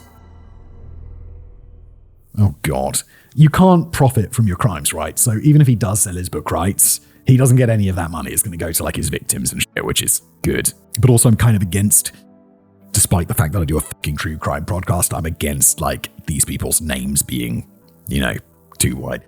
No, I'm not against their names being widely known if they're shat on appropriately. But if you're doing your own book, then you're going to self-aggrandize and make yourself not look like the fucking piece of shit that you are. By 1:10 a.m. on July the 17th, 1966, no fewer than 50 police cars had arrived at Cook County Hospital. Good Lord. Speck had regained consciousness, but he was still extremely weak. He was clapped in leg irons and chained to his hospital bed. At 3 a.m., Speck was taken into surgery. He briefly spoke to Dr. Leroy Smith before succumbing to anesthesia, but apparently the drugs they hit him with weren't enough. During surgery, Speck's eyes sprang open. He tried to wrestle the scalpel out of Dr. Smith's hand. 6 policemen burst into the operating room and held him down on the table. Isn't this like one of the problems like with anesthesia and like why it's so complicated is different people have different tolerances? And I think like if you're an alcoholic, it can up your tolerance to anesthesia. So that's why you need an anesthesiologist there to be like turn those dials, make sure that you're not waking up. Speck was dosed again and the rest of the surgery went smoothly. He had missed all the blood vessels in his right wrist and merely broken the skin. He got 4 stitches. On the inside of his left elbow, he'd missed any major arteries, but had created a mild tear in his brachiocephalic vein, which was fixed by a handful of sutures. There's some inaccurate information in various sources that Speck confessed to the 8 murders to Dr. Leroy Smith while he was sedated. That's not true. Speck had simply asked Dr. Smith if he was going to get the $10,000 reward for turning him in. This is not the same as a direct confession, and such a reward could be collected whether a wanted man actually committed the crime or not. Well, yeah. Otherwise it would be a bit of a shame. It's like he turns out he's not guilty, so you don't get the reward money for turning him in. Meanwhile, the press had swarmed the hotel. At 4:50 a.m., Speck was secretly wheeled out of the rear exit and taken by ambulance to Sir Mac Memorial Hospital, the prison unit attached to the Chicago Criminal Justice Complex and Cook County Jail. Good. Speck was still fairly disoriented, so no law enforcement was permitted to interrogate him. Speck would need to regain his faculties before he was able to acknowledge that he had been read his rights. Yeah, okay, fair enough. It's not like we're in a big rush here. They did not want the contents of an interrogation to be later thrown out of court. Due to a landmark ruling that same year, Miranda in Arizona, several criminal convictions had already been quashed. Nobody was willing to let Richard Speck walk for the senseless murder of 8 women. You're goddamn right. Also, is that where the Miranda rights thing comes from? Maybe. Probably. The Chicago DA originally wanted to force Speck to appear in court on July the 18th, the very next day. But prison doctors resisted this, saying Speck could not be expected to consistently and coherently respond to legal proceedings.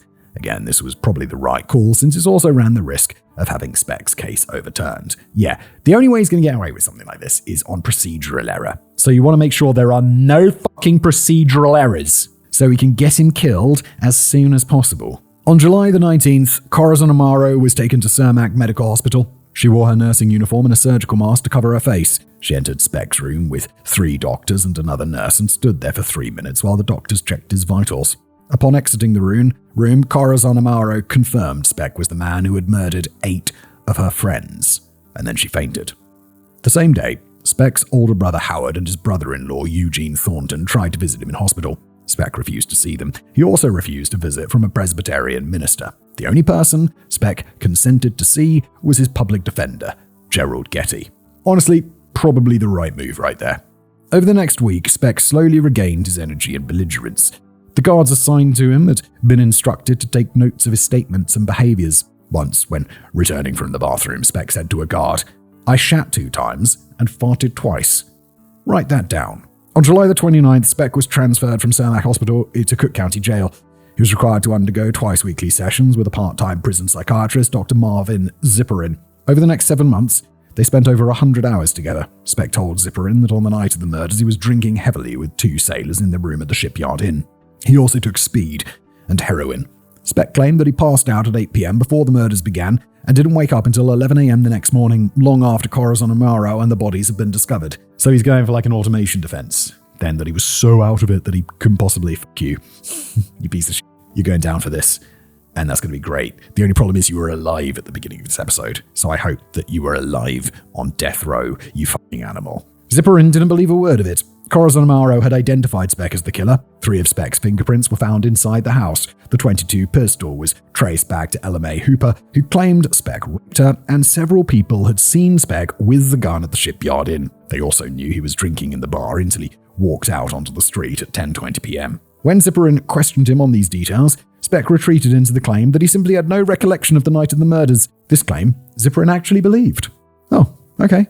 As the months passed, Speck told Zipperin his life story. He claimed that he'd been badly injured when he fell out of a tree at 10 years old. Zipperin concluded that Speck's aberrant behavior all his life was the result of brain damage sustained by that accident. He went on to conclude that due to the brain damage combined with the drugs and alcohol, Speck was insane at the time of the murders and not responsible for his actions. Wait, this is the prison psychiatrist? This isn't some guy they're calling to the stand to act on his, to act for him, like to be his defense, on his defense? Quote, "He could not help killing the girls more than another man could help sneezing." All right, fine. Don't care. Still going to go to prison forever because he's obviously a danger to society. If it turned out that when you sneezed, 8 people died, and the only way that we could keep 8 people from dying every time you sneezed is to put you in prison, well, guess where you gotta go? Fucking prison. Yes. Zipperin also diagnosed Speck with obsessive-compulsive disorder and made a great play of Speck having a variation of the Madonna whore complex, where a man loves a respectable woman but feels no desire, or else desires a degraded woman but cannot love her. In Speck's case, Zipperin asserted that he would respect women and treat them kindly until he felt they had slighted or betrayed him. This would trigger a radical change in his attitude. Suddenly, Speck would be willing to beat, rape, and kill them, thinking of them as disposable. So in the case of the 8 nurses, according to Zipperin, Speck did simply intend to rob them until Suzanne Ferris and Mary Ann Jordan had tried to fight him off. Then his attitude turned on a dime, or so Zipperin asserted. I don't care. I don't care. He's obviously a murderer and a danger to society. Put him in prison. The Madonna whore complex is, of course, a highly speculative and somewhat oversimplistic concept that is more a shorthand for the duality between love and sex than a full-fledged theory, and it lacks rigorous scientific backing. Nevertheless, Zipperin continued to push it in Speck's case well into the 90s. It diminished Speck's criminal responsibility, attributing it in part to a behavioral hair trigger that required provocation, thus transferring partial blame onto the victims. It also disputed the idea that Speck just had a psychopathic lack of empathy for people. Zipperin himself always rejected the idea that Richard Speck was a psychopath. The problem was, Suzanne Ferris and Mary Ann Jordan only showed up at the townhouse when Speck was already in the process of raping Pamela Wilkening. Ella Mae Hooper had not even said a single word to Speck before he followed her out of the bar and stuck a knife in her back. Nina Harris, the 65-year-old woman Speck had raped in Monmouth, had similarly done nothing to provoke him. Yeah, this just seemed like pretty strong evidence to the contrary. The only weird thing here is that Zipperin is just a prison psychiatrist. He's not paid by the defense. Same with Sarah Wadsworth, whom Speck attacked from behind in Dallas in 1965. And on the examples went. No hair trigger, no provocation, just a drunken criminal intent on doing harm. Zipperin's view of Speck was so favorable that it looked like he might be called to testify by the defense at Speck's trial. But then, the part-time psychiatrist asked Speck for the book rights to the story. Uh-oh. Speck agreed in writing with a 3-sentence note that says, "Tell them what I'm really like." Zipperin kept his intention to write a tell-all book for monetary gain, secret from the prosecution, defense, and the staff at the county jail. He signed a deal with Hawthorne Books and arranged to co-author manuscript with a crime writer named Jack Altman. Zipperin himself intended to remain an anonymous contributor to the book in all press releases until the trial was over. This is obviously a massive conflict of interest. In February 1967, the prosecution exposed the fact that Zipperin had a vested monetary interest in the Speck story, imploding the credibility of his expert testimony. Well, there we go. I was wondering what this was all coming from, and it's money. Again, what a surprise. From that point forward, the defense team would not touch Zipperin with a barge pole, and for his duplicity, Zipperin was fired from his position at the Cook County Jail. Good, as he fucking deserves. I'm kind of surprised he's not struck off the medical register. Meanwhile, Corazon Amaro faced similar temptations of her own. The Saturday Evening Post and Life magazine were in a bidding war to acquire the rights to her first-hand account of the murders. This is not a similar temptation, in my opinion. This is a legitimate... she can do whatever she wants. She survived a horrible attack. She's not benefiting from her own crime. She's benefiting because something fucking horrible happened to her, and she has a right to tell that story to whoever the fuck she wants for money. I got zero problem with that. The offers were escalating into the hundreds of thousands, millions in modern money. This could dramatically change the lives of Corazon and her entire impoverished family back in the Philippines. Her mother, Macario, and her cousin, Regilio, had flown to Chicago to support Corazon as she recovered her mental health in hospital. They stayed in Corazon's room. All three of them were later relocated to a 5-star countryside resort on Lake Michigan at the US government's expense. Okay.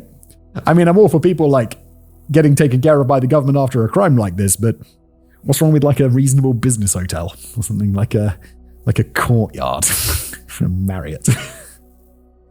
Although I don't know if I'll describe that as reasonable. The idea of Corazon publishing a story in exchange for a vast fortune made the district attorney's office highly uneasy. If paid for and published before the trial, it could potentially reduce the credibility of a vital eyewitness account before a jury. If Corazon sold the rights after she testified at trial, depriving the media of their scoop, the payout would be considerably less. Look, Assistant District Attorney's Office, that's her call. That's her call. If she wants to reduce the power of your case and potentially get the person who did all these crimes to her lesser punishment in terms of enriching herself, honestly, her fucking call. The DA did not like their chances of asking an impoverished family from the Philippines to take a hit of hundreds of thousands of dollars to improve their prospects in court. Worse still, Corazon Amaro was under no obligation to testify at all. If the DA did not tread lightly, she could hop on a plane back to the Philippines and the case against Speck would be substantially weakened. Yeah, under no obligation to testify. You don't have to testify, I suppose, then. Interesting. What was more, the Filipino consul general in Chicago, Generoso Provido, was also pressuring Corazon to tell a story to the highest bidder, with a contact of his, a Filipino entertainment lawyer, collecting 25% of the payout for his assistance. That's fucking high. What the fuck? There were some allegations that backhanders might have been paid to the consul general himself. Would not fucking surprise me, allegedly.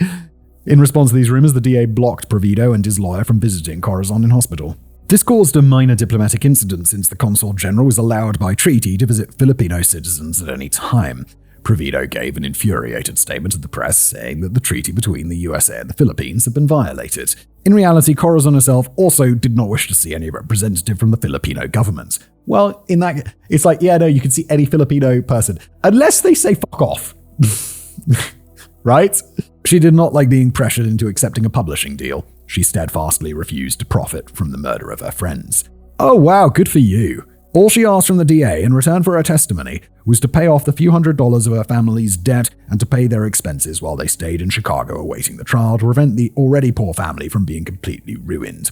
Forgoing hundreds of thousands of dollars in exchange for a few hundred was certainly a testament to Corazon Amaro's character. Even after the trial, she never told the story to anyone.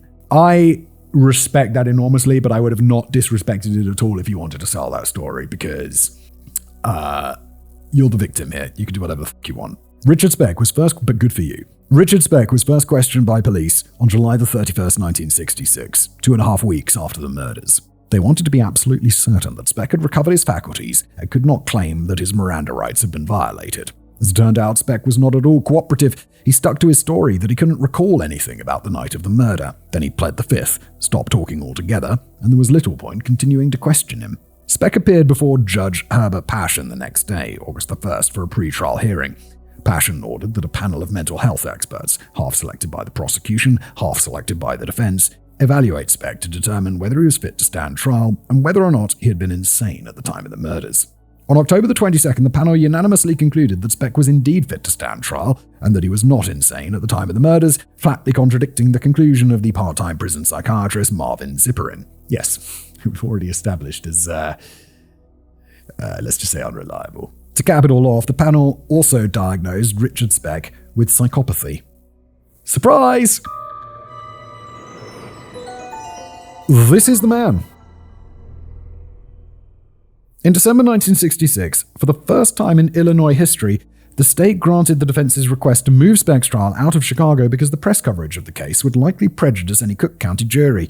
A trial relocation, for these reasons, has been done many times since, but in 1966 this was unprecedented.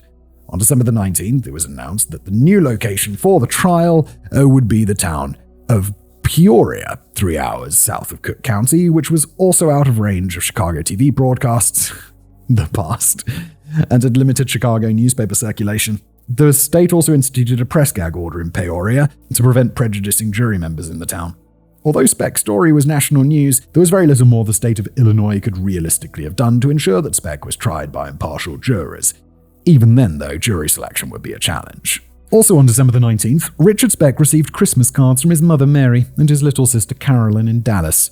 They had not yet ventured up to visit him. Meanwhile, Speck was now accepting visits from his brother Howard, sister Martha, and brother-in-law Eugene. The wider Speck clan was closing ranks. The only sibling who refused to visit Speck was his sister Irma, who had always thought he was a rotten egg and now wasn't about to sympathize with the mass murderer. I'm surprised his family and, his brother-in-law, who was, constantly being, taken advantage of. Why do they give a shit?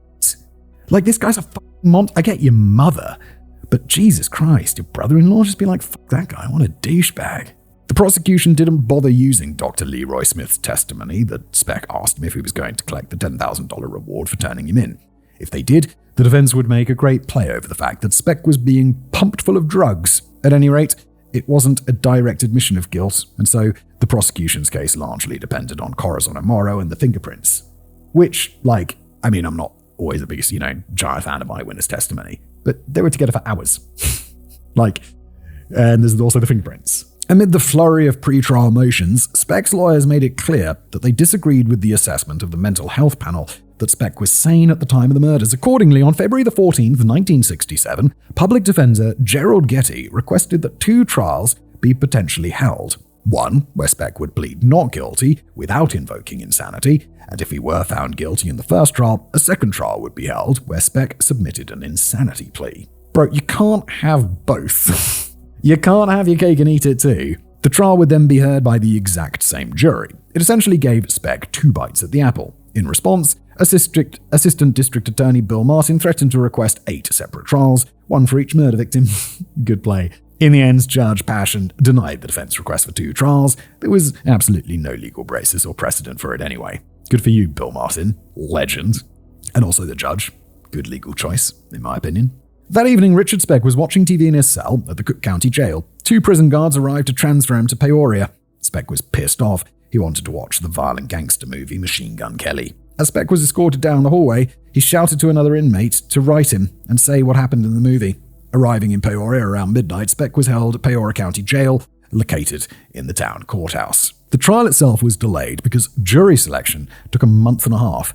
A total of 609 prospective jurors were interviewed. Nearly half of them were dismissed because the media coverage had already prejudiced them against the case. The prosecution and defense also had a field day rejecting each other's choices. A total of 81 prospective jurors. Also, 79 jurors were dismissed because they were anti-death penalty. 24 were dismissed because they bizarrely didn't believe in habeas corpus, and 15 were cut because they were married to nurses or police officers. The trial of Richard Benjamin Speck began on April 3, 1967. Speck wore a blue suit and dark-rimmed glasses. The defense wanted him looking as respectable and innocent as possible. Speck undermined this by showing open contempt for the guards and turning around and staring intently at random women in the audience.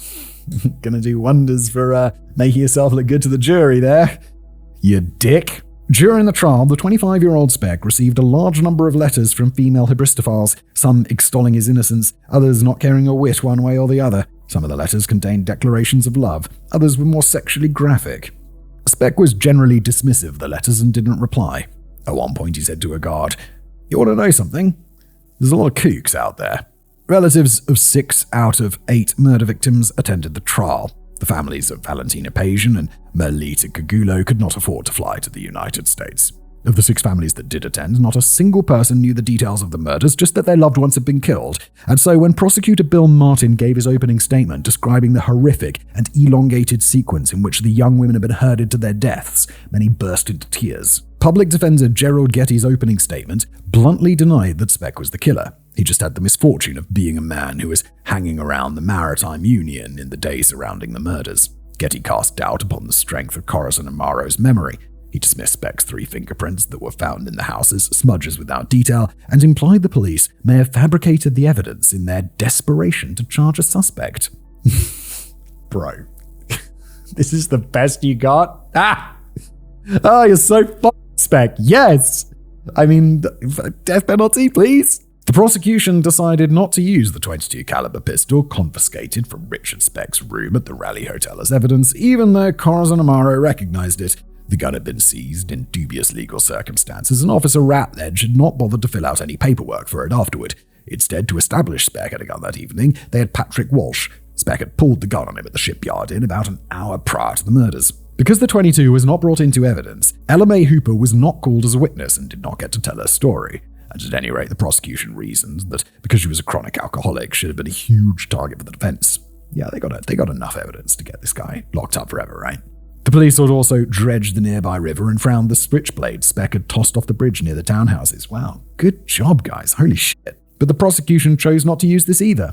A big waste of money draining that river. Since anyone could have tossed a switchblade there. Instead, they had numerous witnesses from the shipyard inn who saw a switchblade fall out of Speck's pocket that night. Prosecution also did not use the semen samples collected from the body of Gloria Davy. Obviously, 1966 was too early for DNA, but it could be matched to blood type. Instead, the prosecution decided to rely on Corazon Amaro's first-hand account of Speck sexually assaulting the victim before taking her downstairs. The first 2 days of the trial were devoted to questioning witnesses and police officers to establish a timeline for Speck's movements before and after the murders. Then, on April 5, 1967, the 3rd day of the trial, Corazon Amaro took the stand. Corazon had been deeply traumatized by what had happened to her. Yeah, no fucking This is the most insane thing.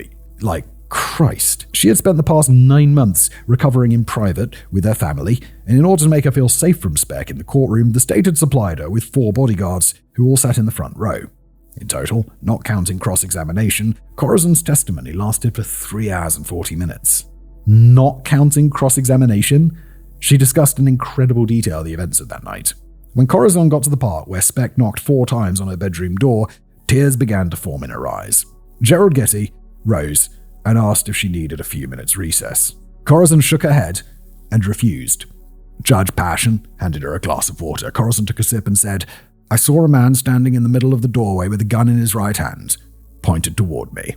Prosecutor Bill Martin asked, "Mr. Morrow, if you see the man in the courtroom today, the man who came to your door on Wednesday night, July 13th, would you point him out, please?" Corazon had been instructed by the prosecution to simply point at Richard Speck from the witness box. Instead, she unlatched the door to the box, climbed down, walked across the court to the defense table where Richard Speck sat. She stood only a foot away from him. Then she raised her arm and pointed her finger a mere inch from Speck's face. She said, "This is the man." Speck did not show any emotion or reaction, but the rest of the courtroom exploded with chatter and noise. Several journalists tried to snap photos of the moment. Several others dashed out of the room to report what had just happened over public telephones. Amid all the noise, public defender Getty stood up and yelled, "I move for a mistrial." This identification was ostentatious and prejudicial. I mean, nice try, dude, but you're really grasping at straws. Judge Passion banged his gavel and demanded order. Once the court had fallen silent, he denied the defense's motion. Corazon Amaro returned to the witness box. Bill Martin asked her, "Does this man look any different than he did on July the 13th? Corazon replied, "He is just the same." On cross-examination the next day, Gerald Getty tried to make Corazon doubt whether Speck was really the man she'd seen, but Corazon held her ground. In fact, so good was her performance under cross-examination that prosecutor Martin decided there would be no need to rise for a redirect examination to push back on the defense. Chicago Daily News reporter M.W. Newman later wrote, "Corazon was the greatest trial witness I have ever seen. Her memory for detail was astonishing, and her sincerity couldn't be doubted." Meanwhile, a key piece of evidence, the fingerprints, turned into a bit of a fight. Ultimately, 3 prints were matched to Richard Speck by the Chicago PD. 2 were found on the front door of the townhouse. 1 was found on the door to the large bedroom where Speck kept the nurses captive. The prosecution marshaled no fewer than 4 expert witnesses to explain how the prints were an exact match to Richard Speck's. The prosecution used the fingerprints taken from Speck by the US Coast Guard rather than the ones taken by the police in Dallas, since the latter would have made the prejudicial revelation to the jury that Speck had a prior criminal record. It's kind of relevant, isn't it? Public defender Gerald Getty's strategy was to emphasize how the prints weren't matched to Speck at the crime scene, but were lifted and then matched at a forensics laboratory. He contended that the prints were altered in the lab to match Speck's. Bro, is the constant grasping at straws. Oh no, they're his fingerprints, but only because they adjusted them to look like them. Essentially, the Chicago PD had fabricated evidence to frame Richard Speck for 8 murders and likely send an innocent man to the chair. But the prosecution had a response to this. They brought the door of the townhouse itself into the courtroom to show the jury 2 of the original fingerprints under magnification. Fucking whoosh. Get back in your chair, Getty. An expert then walked the jury through the points of similarity with Speck's Coast Guard prints. And there was a second, more devastating element to the prosecution's strategy. Prior to the trial, Speck's defense team had tried to hire Andre Mosens, a fingerprinting expert from the Chicago Institute of Applied Science. The defense wanted Mosens to cast doubt on whether the 3 prints found in the townhouse were Speck's, but he refused. In fact, Mosens reaffirmed there was not a shadow of doubt that the prints were Richard Speck's, and there was no way the Chicago PD could have altered other fingerprints in minute detail to make them look like Speck's. Excellent. And so the defense had decided not to use him, but the prosecution became aware of this and were prepared to call Mosens to testify. It would have revealed to the jury that the defense were told before the trial that the fingerprints were definitely Speck's and that they could not find an expert to affirm their conspiracy theory about the police fabricating such prints. This would have destroyed Getty's credibility with the jury, lost him the case in spectacular fashion, and as several legal commentators have since asserted, probably destroyed his career. Meeting with Judge Passion in his chambers, public defender Getty begged the judge not to let the prosecution call Mosens. Getty said, "I have practically sat my client in the electric chair. As a court-appointed lawyer trying to do my best for an indigent defendant, I have created a monster of a witness. It will go down in history that I did that." The judge suggested a compromise. The prosecution had every right to call Mosens to say that the theory that a print could be altered was nonsense, but they could not mention Getty's failed attempt to use Mosens as an expert witness. Prosecutor Bill Martin did not think that, legally speaking, this was the right call, but he accepted the compromise to preserve Getty's career. That is f***ing good of you, Bill Martin. Bill Martin, you seem like a bit of a legend. This guy's on the other side, but you're like, nah, I f***ing get it. All right. Yeah, it's not what's important here. I can still get this done. At the time, Martin only hoped that his act of mercy would not cause a mass murderer to go free. On April the 13th, Gerald Getty tried to give Speck an alibi. The defense called Morrow Farmer, a bartender at Kay's Pilot House. Farmer claimed that Speck was there from 8 to 8:30 p.m. and had a single drink and no food. Then, according to Farmer, Speck returned at midnight and stayed for 20 minutes, having a hamburger and a glass of water. Farmer said Speck spoke with a southern accent. He said, "I would stake my life on it." This directly contradicted the timing of the murders. According to Corazon Amaro, Speck was already at the townhouse around 11 p.m. and did not leave until 3:45 a.m. Wait, 8 till 8:30? That seems okay. Single drink. Oh, I'm sorry. Then according to Farmer, Speck returned at midnight. Okay. Interesting. We do not know what motivation Merhill Farmer may have had for giving Speck a false alibi. It's possible he was paid, We'll never know. All we know is that Farmer had a past rap sheet for rape and possible criminal and prison connections. Oh dear. On cross-examination, the prosecution simply poured doubt on the idea that a busy bartender could have noted with precision at what time an unfamiliar customer entered and left the bar. Can't you destroy his reputation just being like he's got prison and criminal connections? This is exactly the sort of guy to accept money for a paid alibi. And let's also get him on perjury. Gay's pilot house was extremely crowded that night. How could he have kept track of the movements of one man amongst the crowd? But Farmer shrugged and insisted, "You've got the wrong man. The murderer is still out there." The defense rose for a redirect examination, underlining Farmer's certainty that the man he saw that night was Speck. During the redirect, Farmer made the mistake of saying, "I just thought that Speck was a German sailor. I don't know why. We have quite a few German sailors. All kinds." But yes, here we go. This directly contradicted the idea that the man Merhill Farmer saw that night spoke with a southern accent. Ah yes, the classic Southern American accented German sailor. Speck's alibi was toast. Also, that's really dumb. It's a really dumb mistake. On April the 14th, the judge ordered the court into recess and gave the jury the day off. On the 15th, they heard closing arguments. Professor George Murtaugh said, "This was a crime not only against those 8 girls, but a crime against the peace, dignity, and law and order of this whole country. In the interest of self-preservation, remove a cancer. Give this man the death penalty." Hell yeah, brother!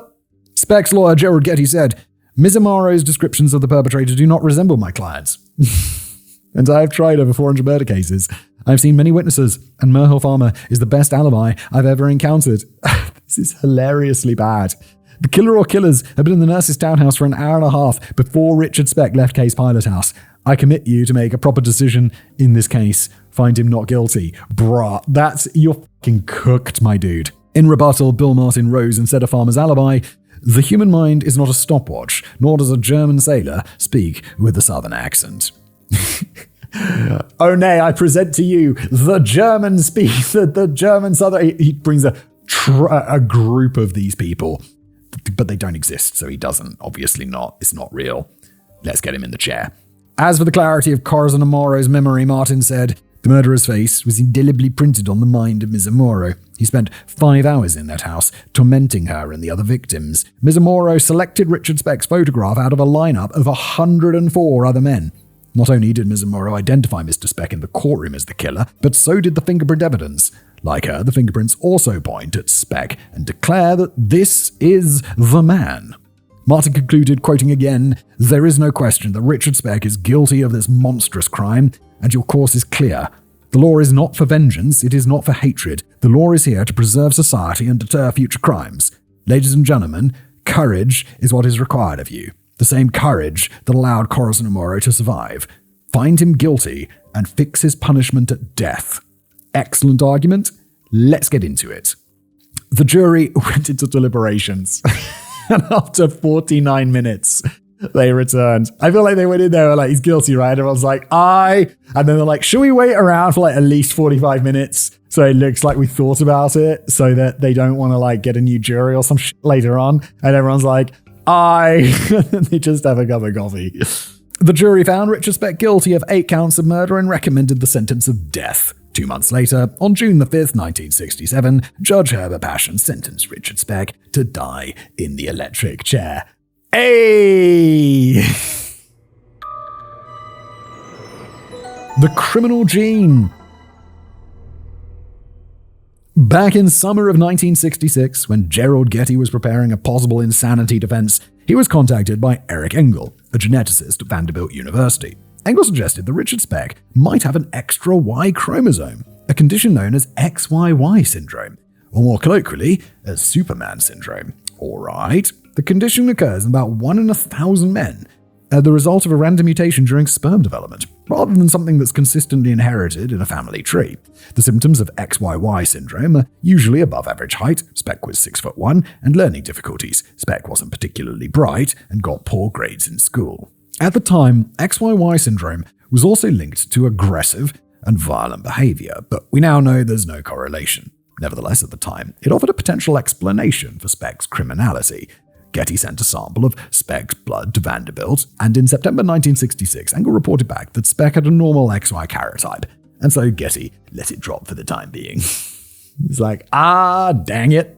However, after Speck's conviction, the appeals process dragged on through the second half of 1967 and almost the entirety of 1968. Which is fair enough. If you're going to send someone to death, you better make damn sure that he's your guy. In January 1968, a biochemist in Pennsylvania named Mary Telfer published the results of a preliminary study which suggested a link between XYY syndrome, male criminality, and certain forms of insanity. Which is absolutely fine, Mary. But he doesn't have this. Telfer thought it might even explain the origins of psychopathy itself. Again, fair enough. And if these things were the result of a genetic abnormality, perhaps career criminals shouldn't be punished. They should be treated and cured. By altering their genome. It's the 1960s, guys. Telfer also reported that she found a link between XYY syndrome and facial acne, and it just happened that Speck's face was deeply pockmarked from severe teenage acne. So, in the vague hope that this might help Speck appeal his death sentence, Gerald Getty contacted Telfer to discuss her study, but we already know that he doesn't have XXY syndrome, or XYY syndrome or whatever. Getty knew that Speck had a normal XY karyotype. He was just information gathering. It was a shot in the dark, in case anything in the study could help his client. However, as a result of Getty's interest, Mary Telfer simply assumed that Richard Speck had XYY syndrome, which is entirely fair. It's kind of what you would assume, wouldn't it? Otherwise, why would he be looking into it? In March 1968, Telfer submitted an article to the British philosophy journal Think, in which he claimed Speck had XYY syndrome and called him the archetypal XYY male, and so the criminal gene idea was born. A writer at the New York Times, Richard D. Lyons, got an advance copy of Telfer's article before it was published. Between April 21st and April 23rd, 1968, Lyons published a trio of front-page articles in the New York Times claiming that the criminal gene existed, that it would be used in upcoming murder trials in Paris and Melbourne, and that the science of criminal gene was likely to play a key role in Richard Speck's appeals against his death sentence. This false information was regurgitated by Time magazine and Newsweek at the beginning of May. What do they say? A lie gets halfway around the world? While the truth's putting on its shoes? For Gerald Getty, who had simply made a phone call to Telfer, this was something of an embarrassing disaster. Yeah, but more kind of for Telfer, no. She made the assumption, as we all know, assumptions making. But now that Speck's criminal gene was a national news story, Getty felt it tumbled too far down the rabbit hole to simply issue a public denial. Getty contacted Eric Engel at Vanderbilt University again and asked if Engel could have made a mistake in analyzing Speck's chromosomes. Engel took a fresh sample and ran the analysis again. He confirmed that Speck had a standard XY karyotype. Getty communicated this information to Mary Telfer, who was mortified, but otherwise Getty kept quiet, lest it endanger his client's appeals process. Meanwhile, several other newspapers and magazines continued to run misleading articles about the existence of Speck's criminal gene well into October. This is really bad. On November the 22nd, 1968, the Illinois Supreme Court rejected Speck's appeal against his death sentence. The following month, a review by Michael Brown in the Journal of Medical Genetics found no causal link between XYY syndrome and criminality or insanity. So even if he had it, it would be useful. And he doesn't fucking have it! Several months later, in May 1969, Mary Telfer had to get up and eat crow in front of the annual meeting of the American Psychiatric Association, affirming that there was no criminal gene and regretting that her previous publications and public statements had caused widespread social stigma against millions of American men with the XYY karyotype. Today we know that XYY syndrome may cause above-average height and learning difficulties, but by no means in all cases, and that many men with XYY syndrome will have no symptoms at all and no idea that they have it. The only behavioral problems clearly associated with XYY are those connected to learning difficulties, and there's no indication XYY causes violence, aggression, or criminality. Wait, so all this thing is, it makes you slightly taller, and it makes you have learning difficulties. And they call it Superman syndrome? I was thinking it was going to make you like extra strong and powerful and awesome. But instead it just makes you tall and a bit dim. And with the criminal gene swiftly debunked inside of a year, it looked like Richard Benjamin Speck was indeed going to die in the electric chair. It just wasn't their night.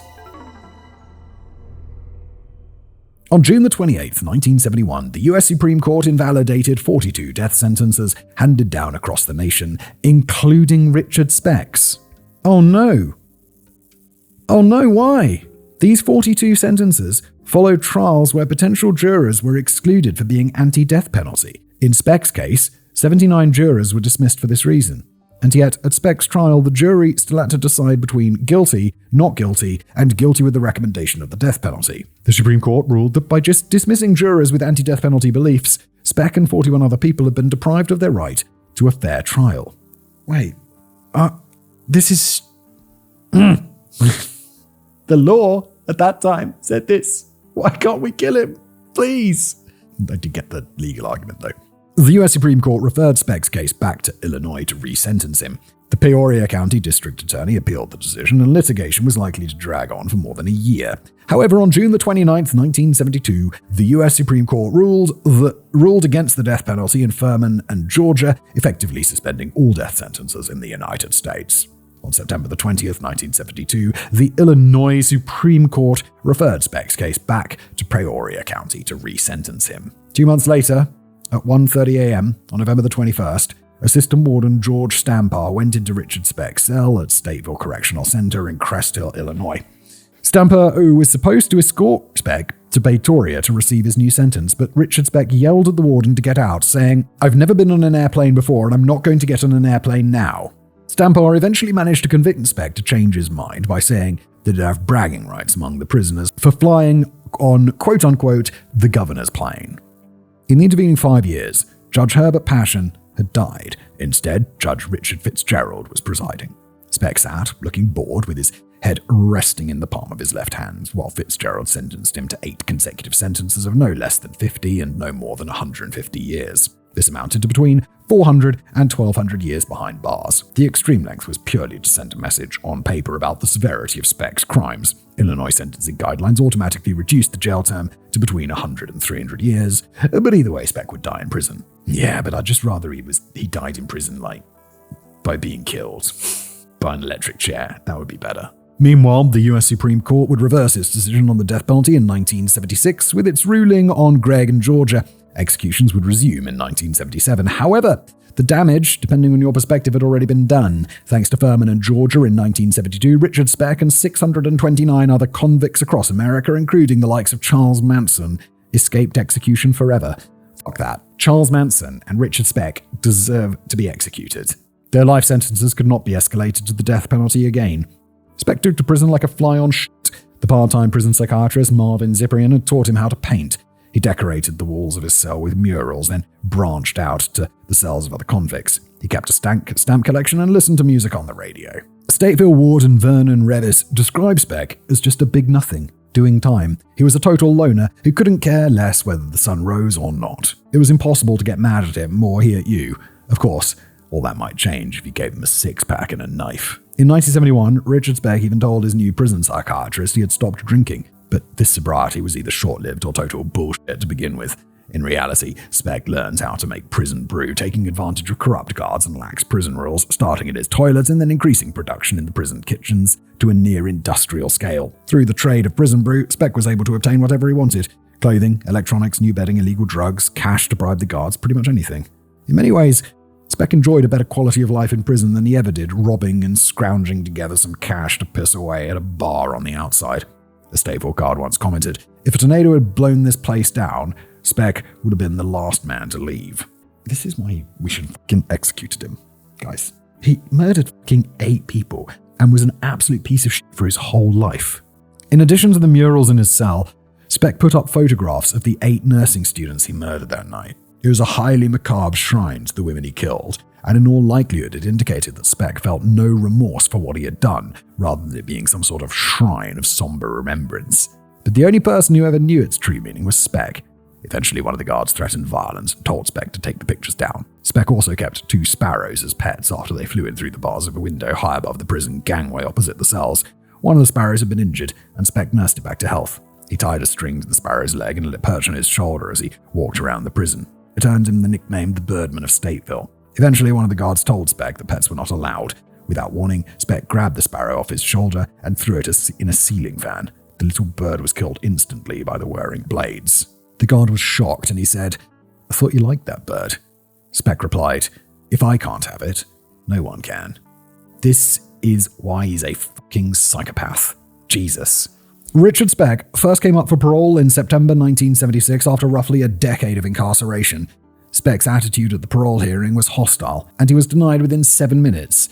It was the last parole hearing Speck would ever attend. After snubbing the committee in 1977 and 78, it was decided that Speck's parole would be considered in absentia every 3 years, practically guaranteed to result in denial each time. Throughout his trial, Speck maintained that he had no memory of the night of the murders. This continued throughout much of his incarceration. He gave one press interview to Bob Greene of the Chicago Tribune in 1978. During the interview, Speck modified his amnesia story somewhat to at least bear responsibility for the murders. He said, "I had no feelings at all that night. They said there was blood all over the place. I can't remember. It felt like nothing. I'm sorry as hell for those girls and for their families and for me. If I had to do it all over again, it would be a simple house burglary." Speck also told Greene about the hybristophiles who continued to write to him in jail. "A lot of them send me pictures. A lot of the women are pretty. Some of them's gotta be nuts. I give their addresses to my cellmates. I don't want nothing to do with them." When Greene asked if he ever expected to get out of prison, Speck said, "Between now and the year 2000, yeah, I do my time day by day. In due time, I'll get out. I want to go into the grocery store business. I want to own one." Speck's mother Mary married for a third time and remained living in Texas, but she would take trips up to Illinois a few times a year to visit her son. Speck used to look forward to her visits. He spun a lie that he'd finally found salvation behind prison walls, a lie from which Mary took comfort. When his mother died in 1981, Speck discontinued all visits from anyone. It's unclear when Richard Speck transitioned to the role of prison bottom, but when he did so, he became a sexual plaything exclusively for black men. Things progressed to the point that he began wearing women's underwear and injecting himself with hormones to give himself breasts. The lead prosecutor at his trial, Bill Martin, had suggested, probably correctly, that as he aged and grew more feeble, Speck traded sexual favors in exchange for protection from African-American prison gangs. As Martin put it, Speck was as shrewd as an alley rat. Speck's primitive instincts paid off. The Black brothers protected him every day as the drunken painter of Statesville. I thought he was the beer guy, the prison brew guy. Doesn't like running the alcohol supply? Doesn't that kind of like people want their booze? And he's the guy running the show.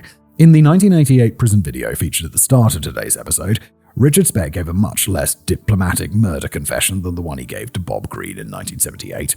There was no apology. There was no pretense of barely remembering. He discussed his memories and motivations in detail, and perhaps most revealingly, when the off-camera inmate asked Speck, "How do you feel after killing those ladies?" Speck replied, "Like I always felt. Had no feeling. If you're asking if I felt sorry, no." An answer worthy of a textbook psychopath. Yeah, no surprises there. And when the off-camera inmate asked Speck why he killed 8 young women, Speck replied with equal amounts of harshness and indifference, "It just wasn't their night." Richard Speck died at age 49 on December the 5th, 1991. Oh no! One day short of his 50th birthday. 3 years younger than his father had been, and like his father, Richard Speck's cause of death was a massive heart attack, in his case brought on by clogged arteries, one of which was 100% blocked, and emphysema from a lifetime of smoking.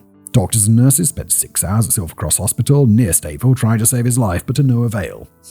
Oh no! Speck's brain was sent to the Chicago Institute of Neurosurgery, where Dr. Jan Lietzma detected an abnormal formation or lesion on the hippocampus. This is intriguing because the brains of most multiple murderers that have been examined show no difference in structure whatsoever from the brains of normal people. It raised the question of whether the disgraced psychiatrist, Marvin Ziprin, was right about one thing. Had Speck sustained brain damage? And if so, did the hippocampal abnormality contribute to Speck's criminality?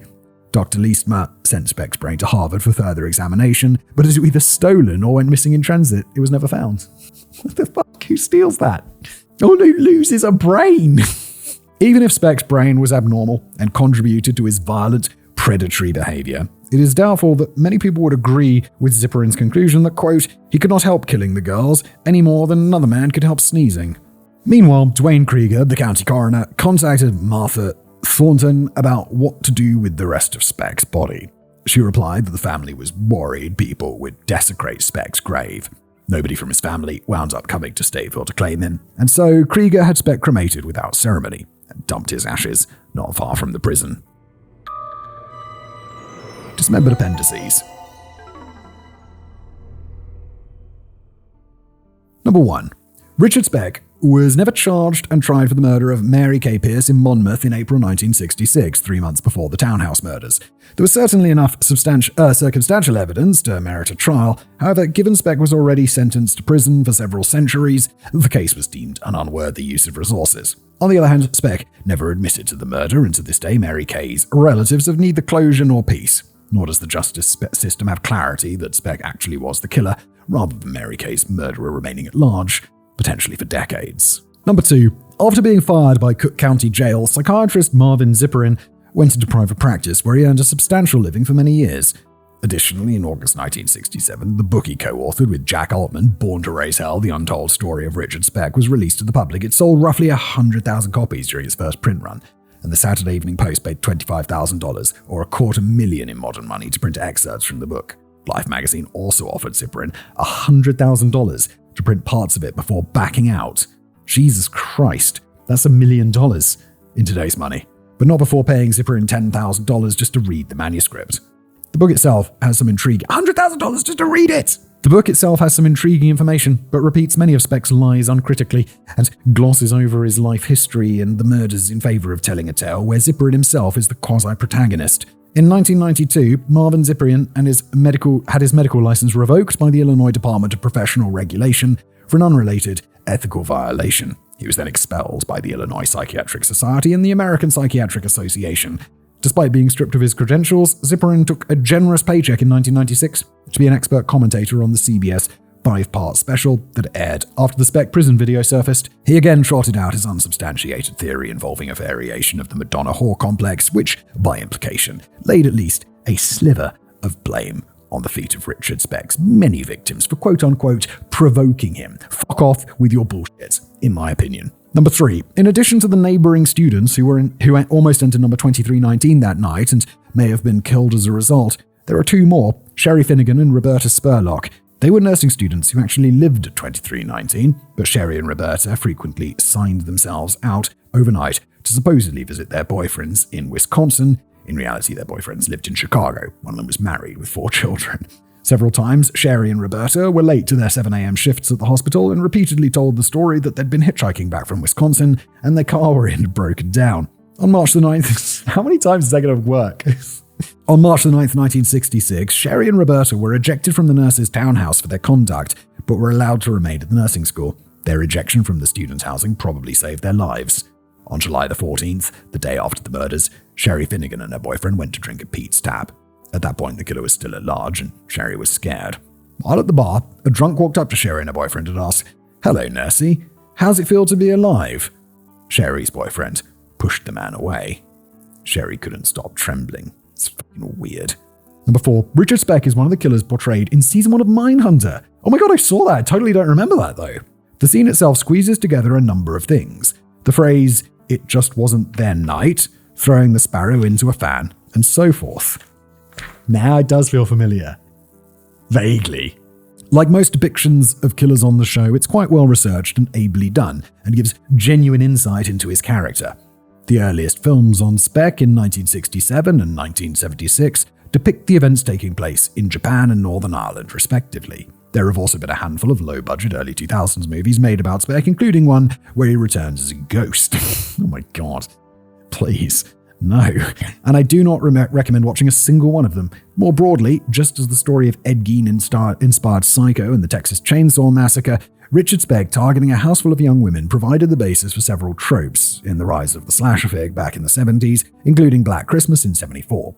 Speck also directly inspired 1983's 10 to Midnight with Charles Bronson and significant elements of the first season of American Horror Story in 2011. And finally, number 5. As for Corazon Amore, in 1967 she was awarded half of the $10,000 reward for the capture of Richard Speck, with a quarter shares going to Dr. Leroy Smith and Claude Lunsford. Also in 1967, Corazon and the families of the 8 murder victims sued South Chicago Community Hospital for, quote, breach of custodial responsibility. The hospital settled for an undisclosed amount, but the attorney for Corazon and the families is on record saying that it was for a, quote, very substantial sum. Excellent. These 2 amounts gave Corazon's family greater financial stability. In 1968, she returned to the Philippines, and in 1969, she married attorney Bert Atienza. That same year, Corazon's entire family immigrated to the United States. Corazon found work as an emergency room nurse in Georgetown University Hospital in Washington, D.C., and later at a D.C. Veterans Hospital. Then she and her husband settled in Woodbridge, Virginia, wintering in a vacation home in Nevada. Corazon became a mother of 2 and a grandmother of 6, and now has an extended family of 100 relatives in the United States. Fucking good. Excellent. Corazon maintained a strict public silence about what happened to her until Richard Speck's death in 1991, and again on the Oprah Winfrey Show in 1993. She said, "I think there was somebody up there who was hiding me from him. God was so nice. It seemed like Speck died so easy. I think he should have died a long time ago. I feel relieved now he is gone. I am okay now. Speck's death has lifted a great burden." At the time of writing, Corazon Amuro Atienza is 82 years old and going strong, having lived a full life, surrounded by her loved ones. And that is a nice ending to a horrible episode. It was very, very long. Thanks for being here.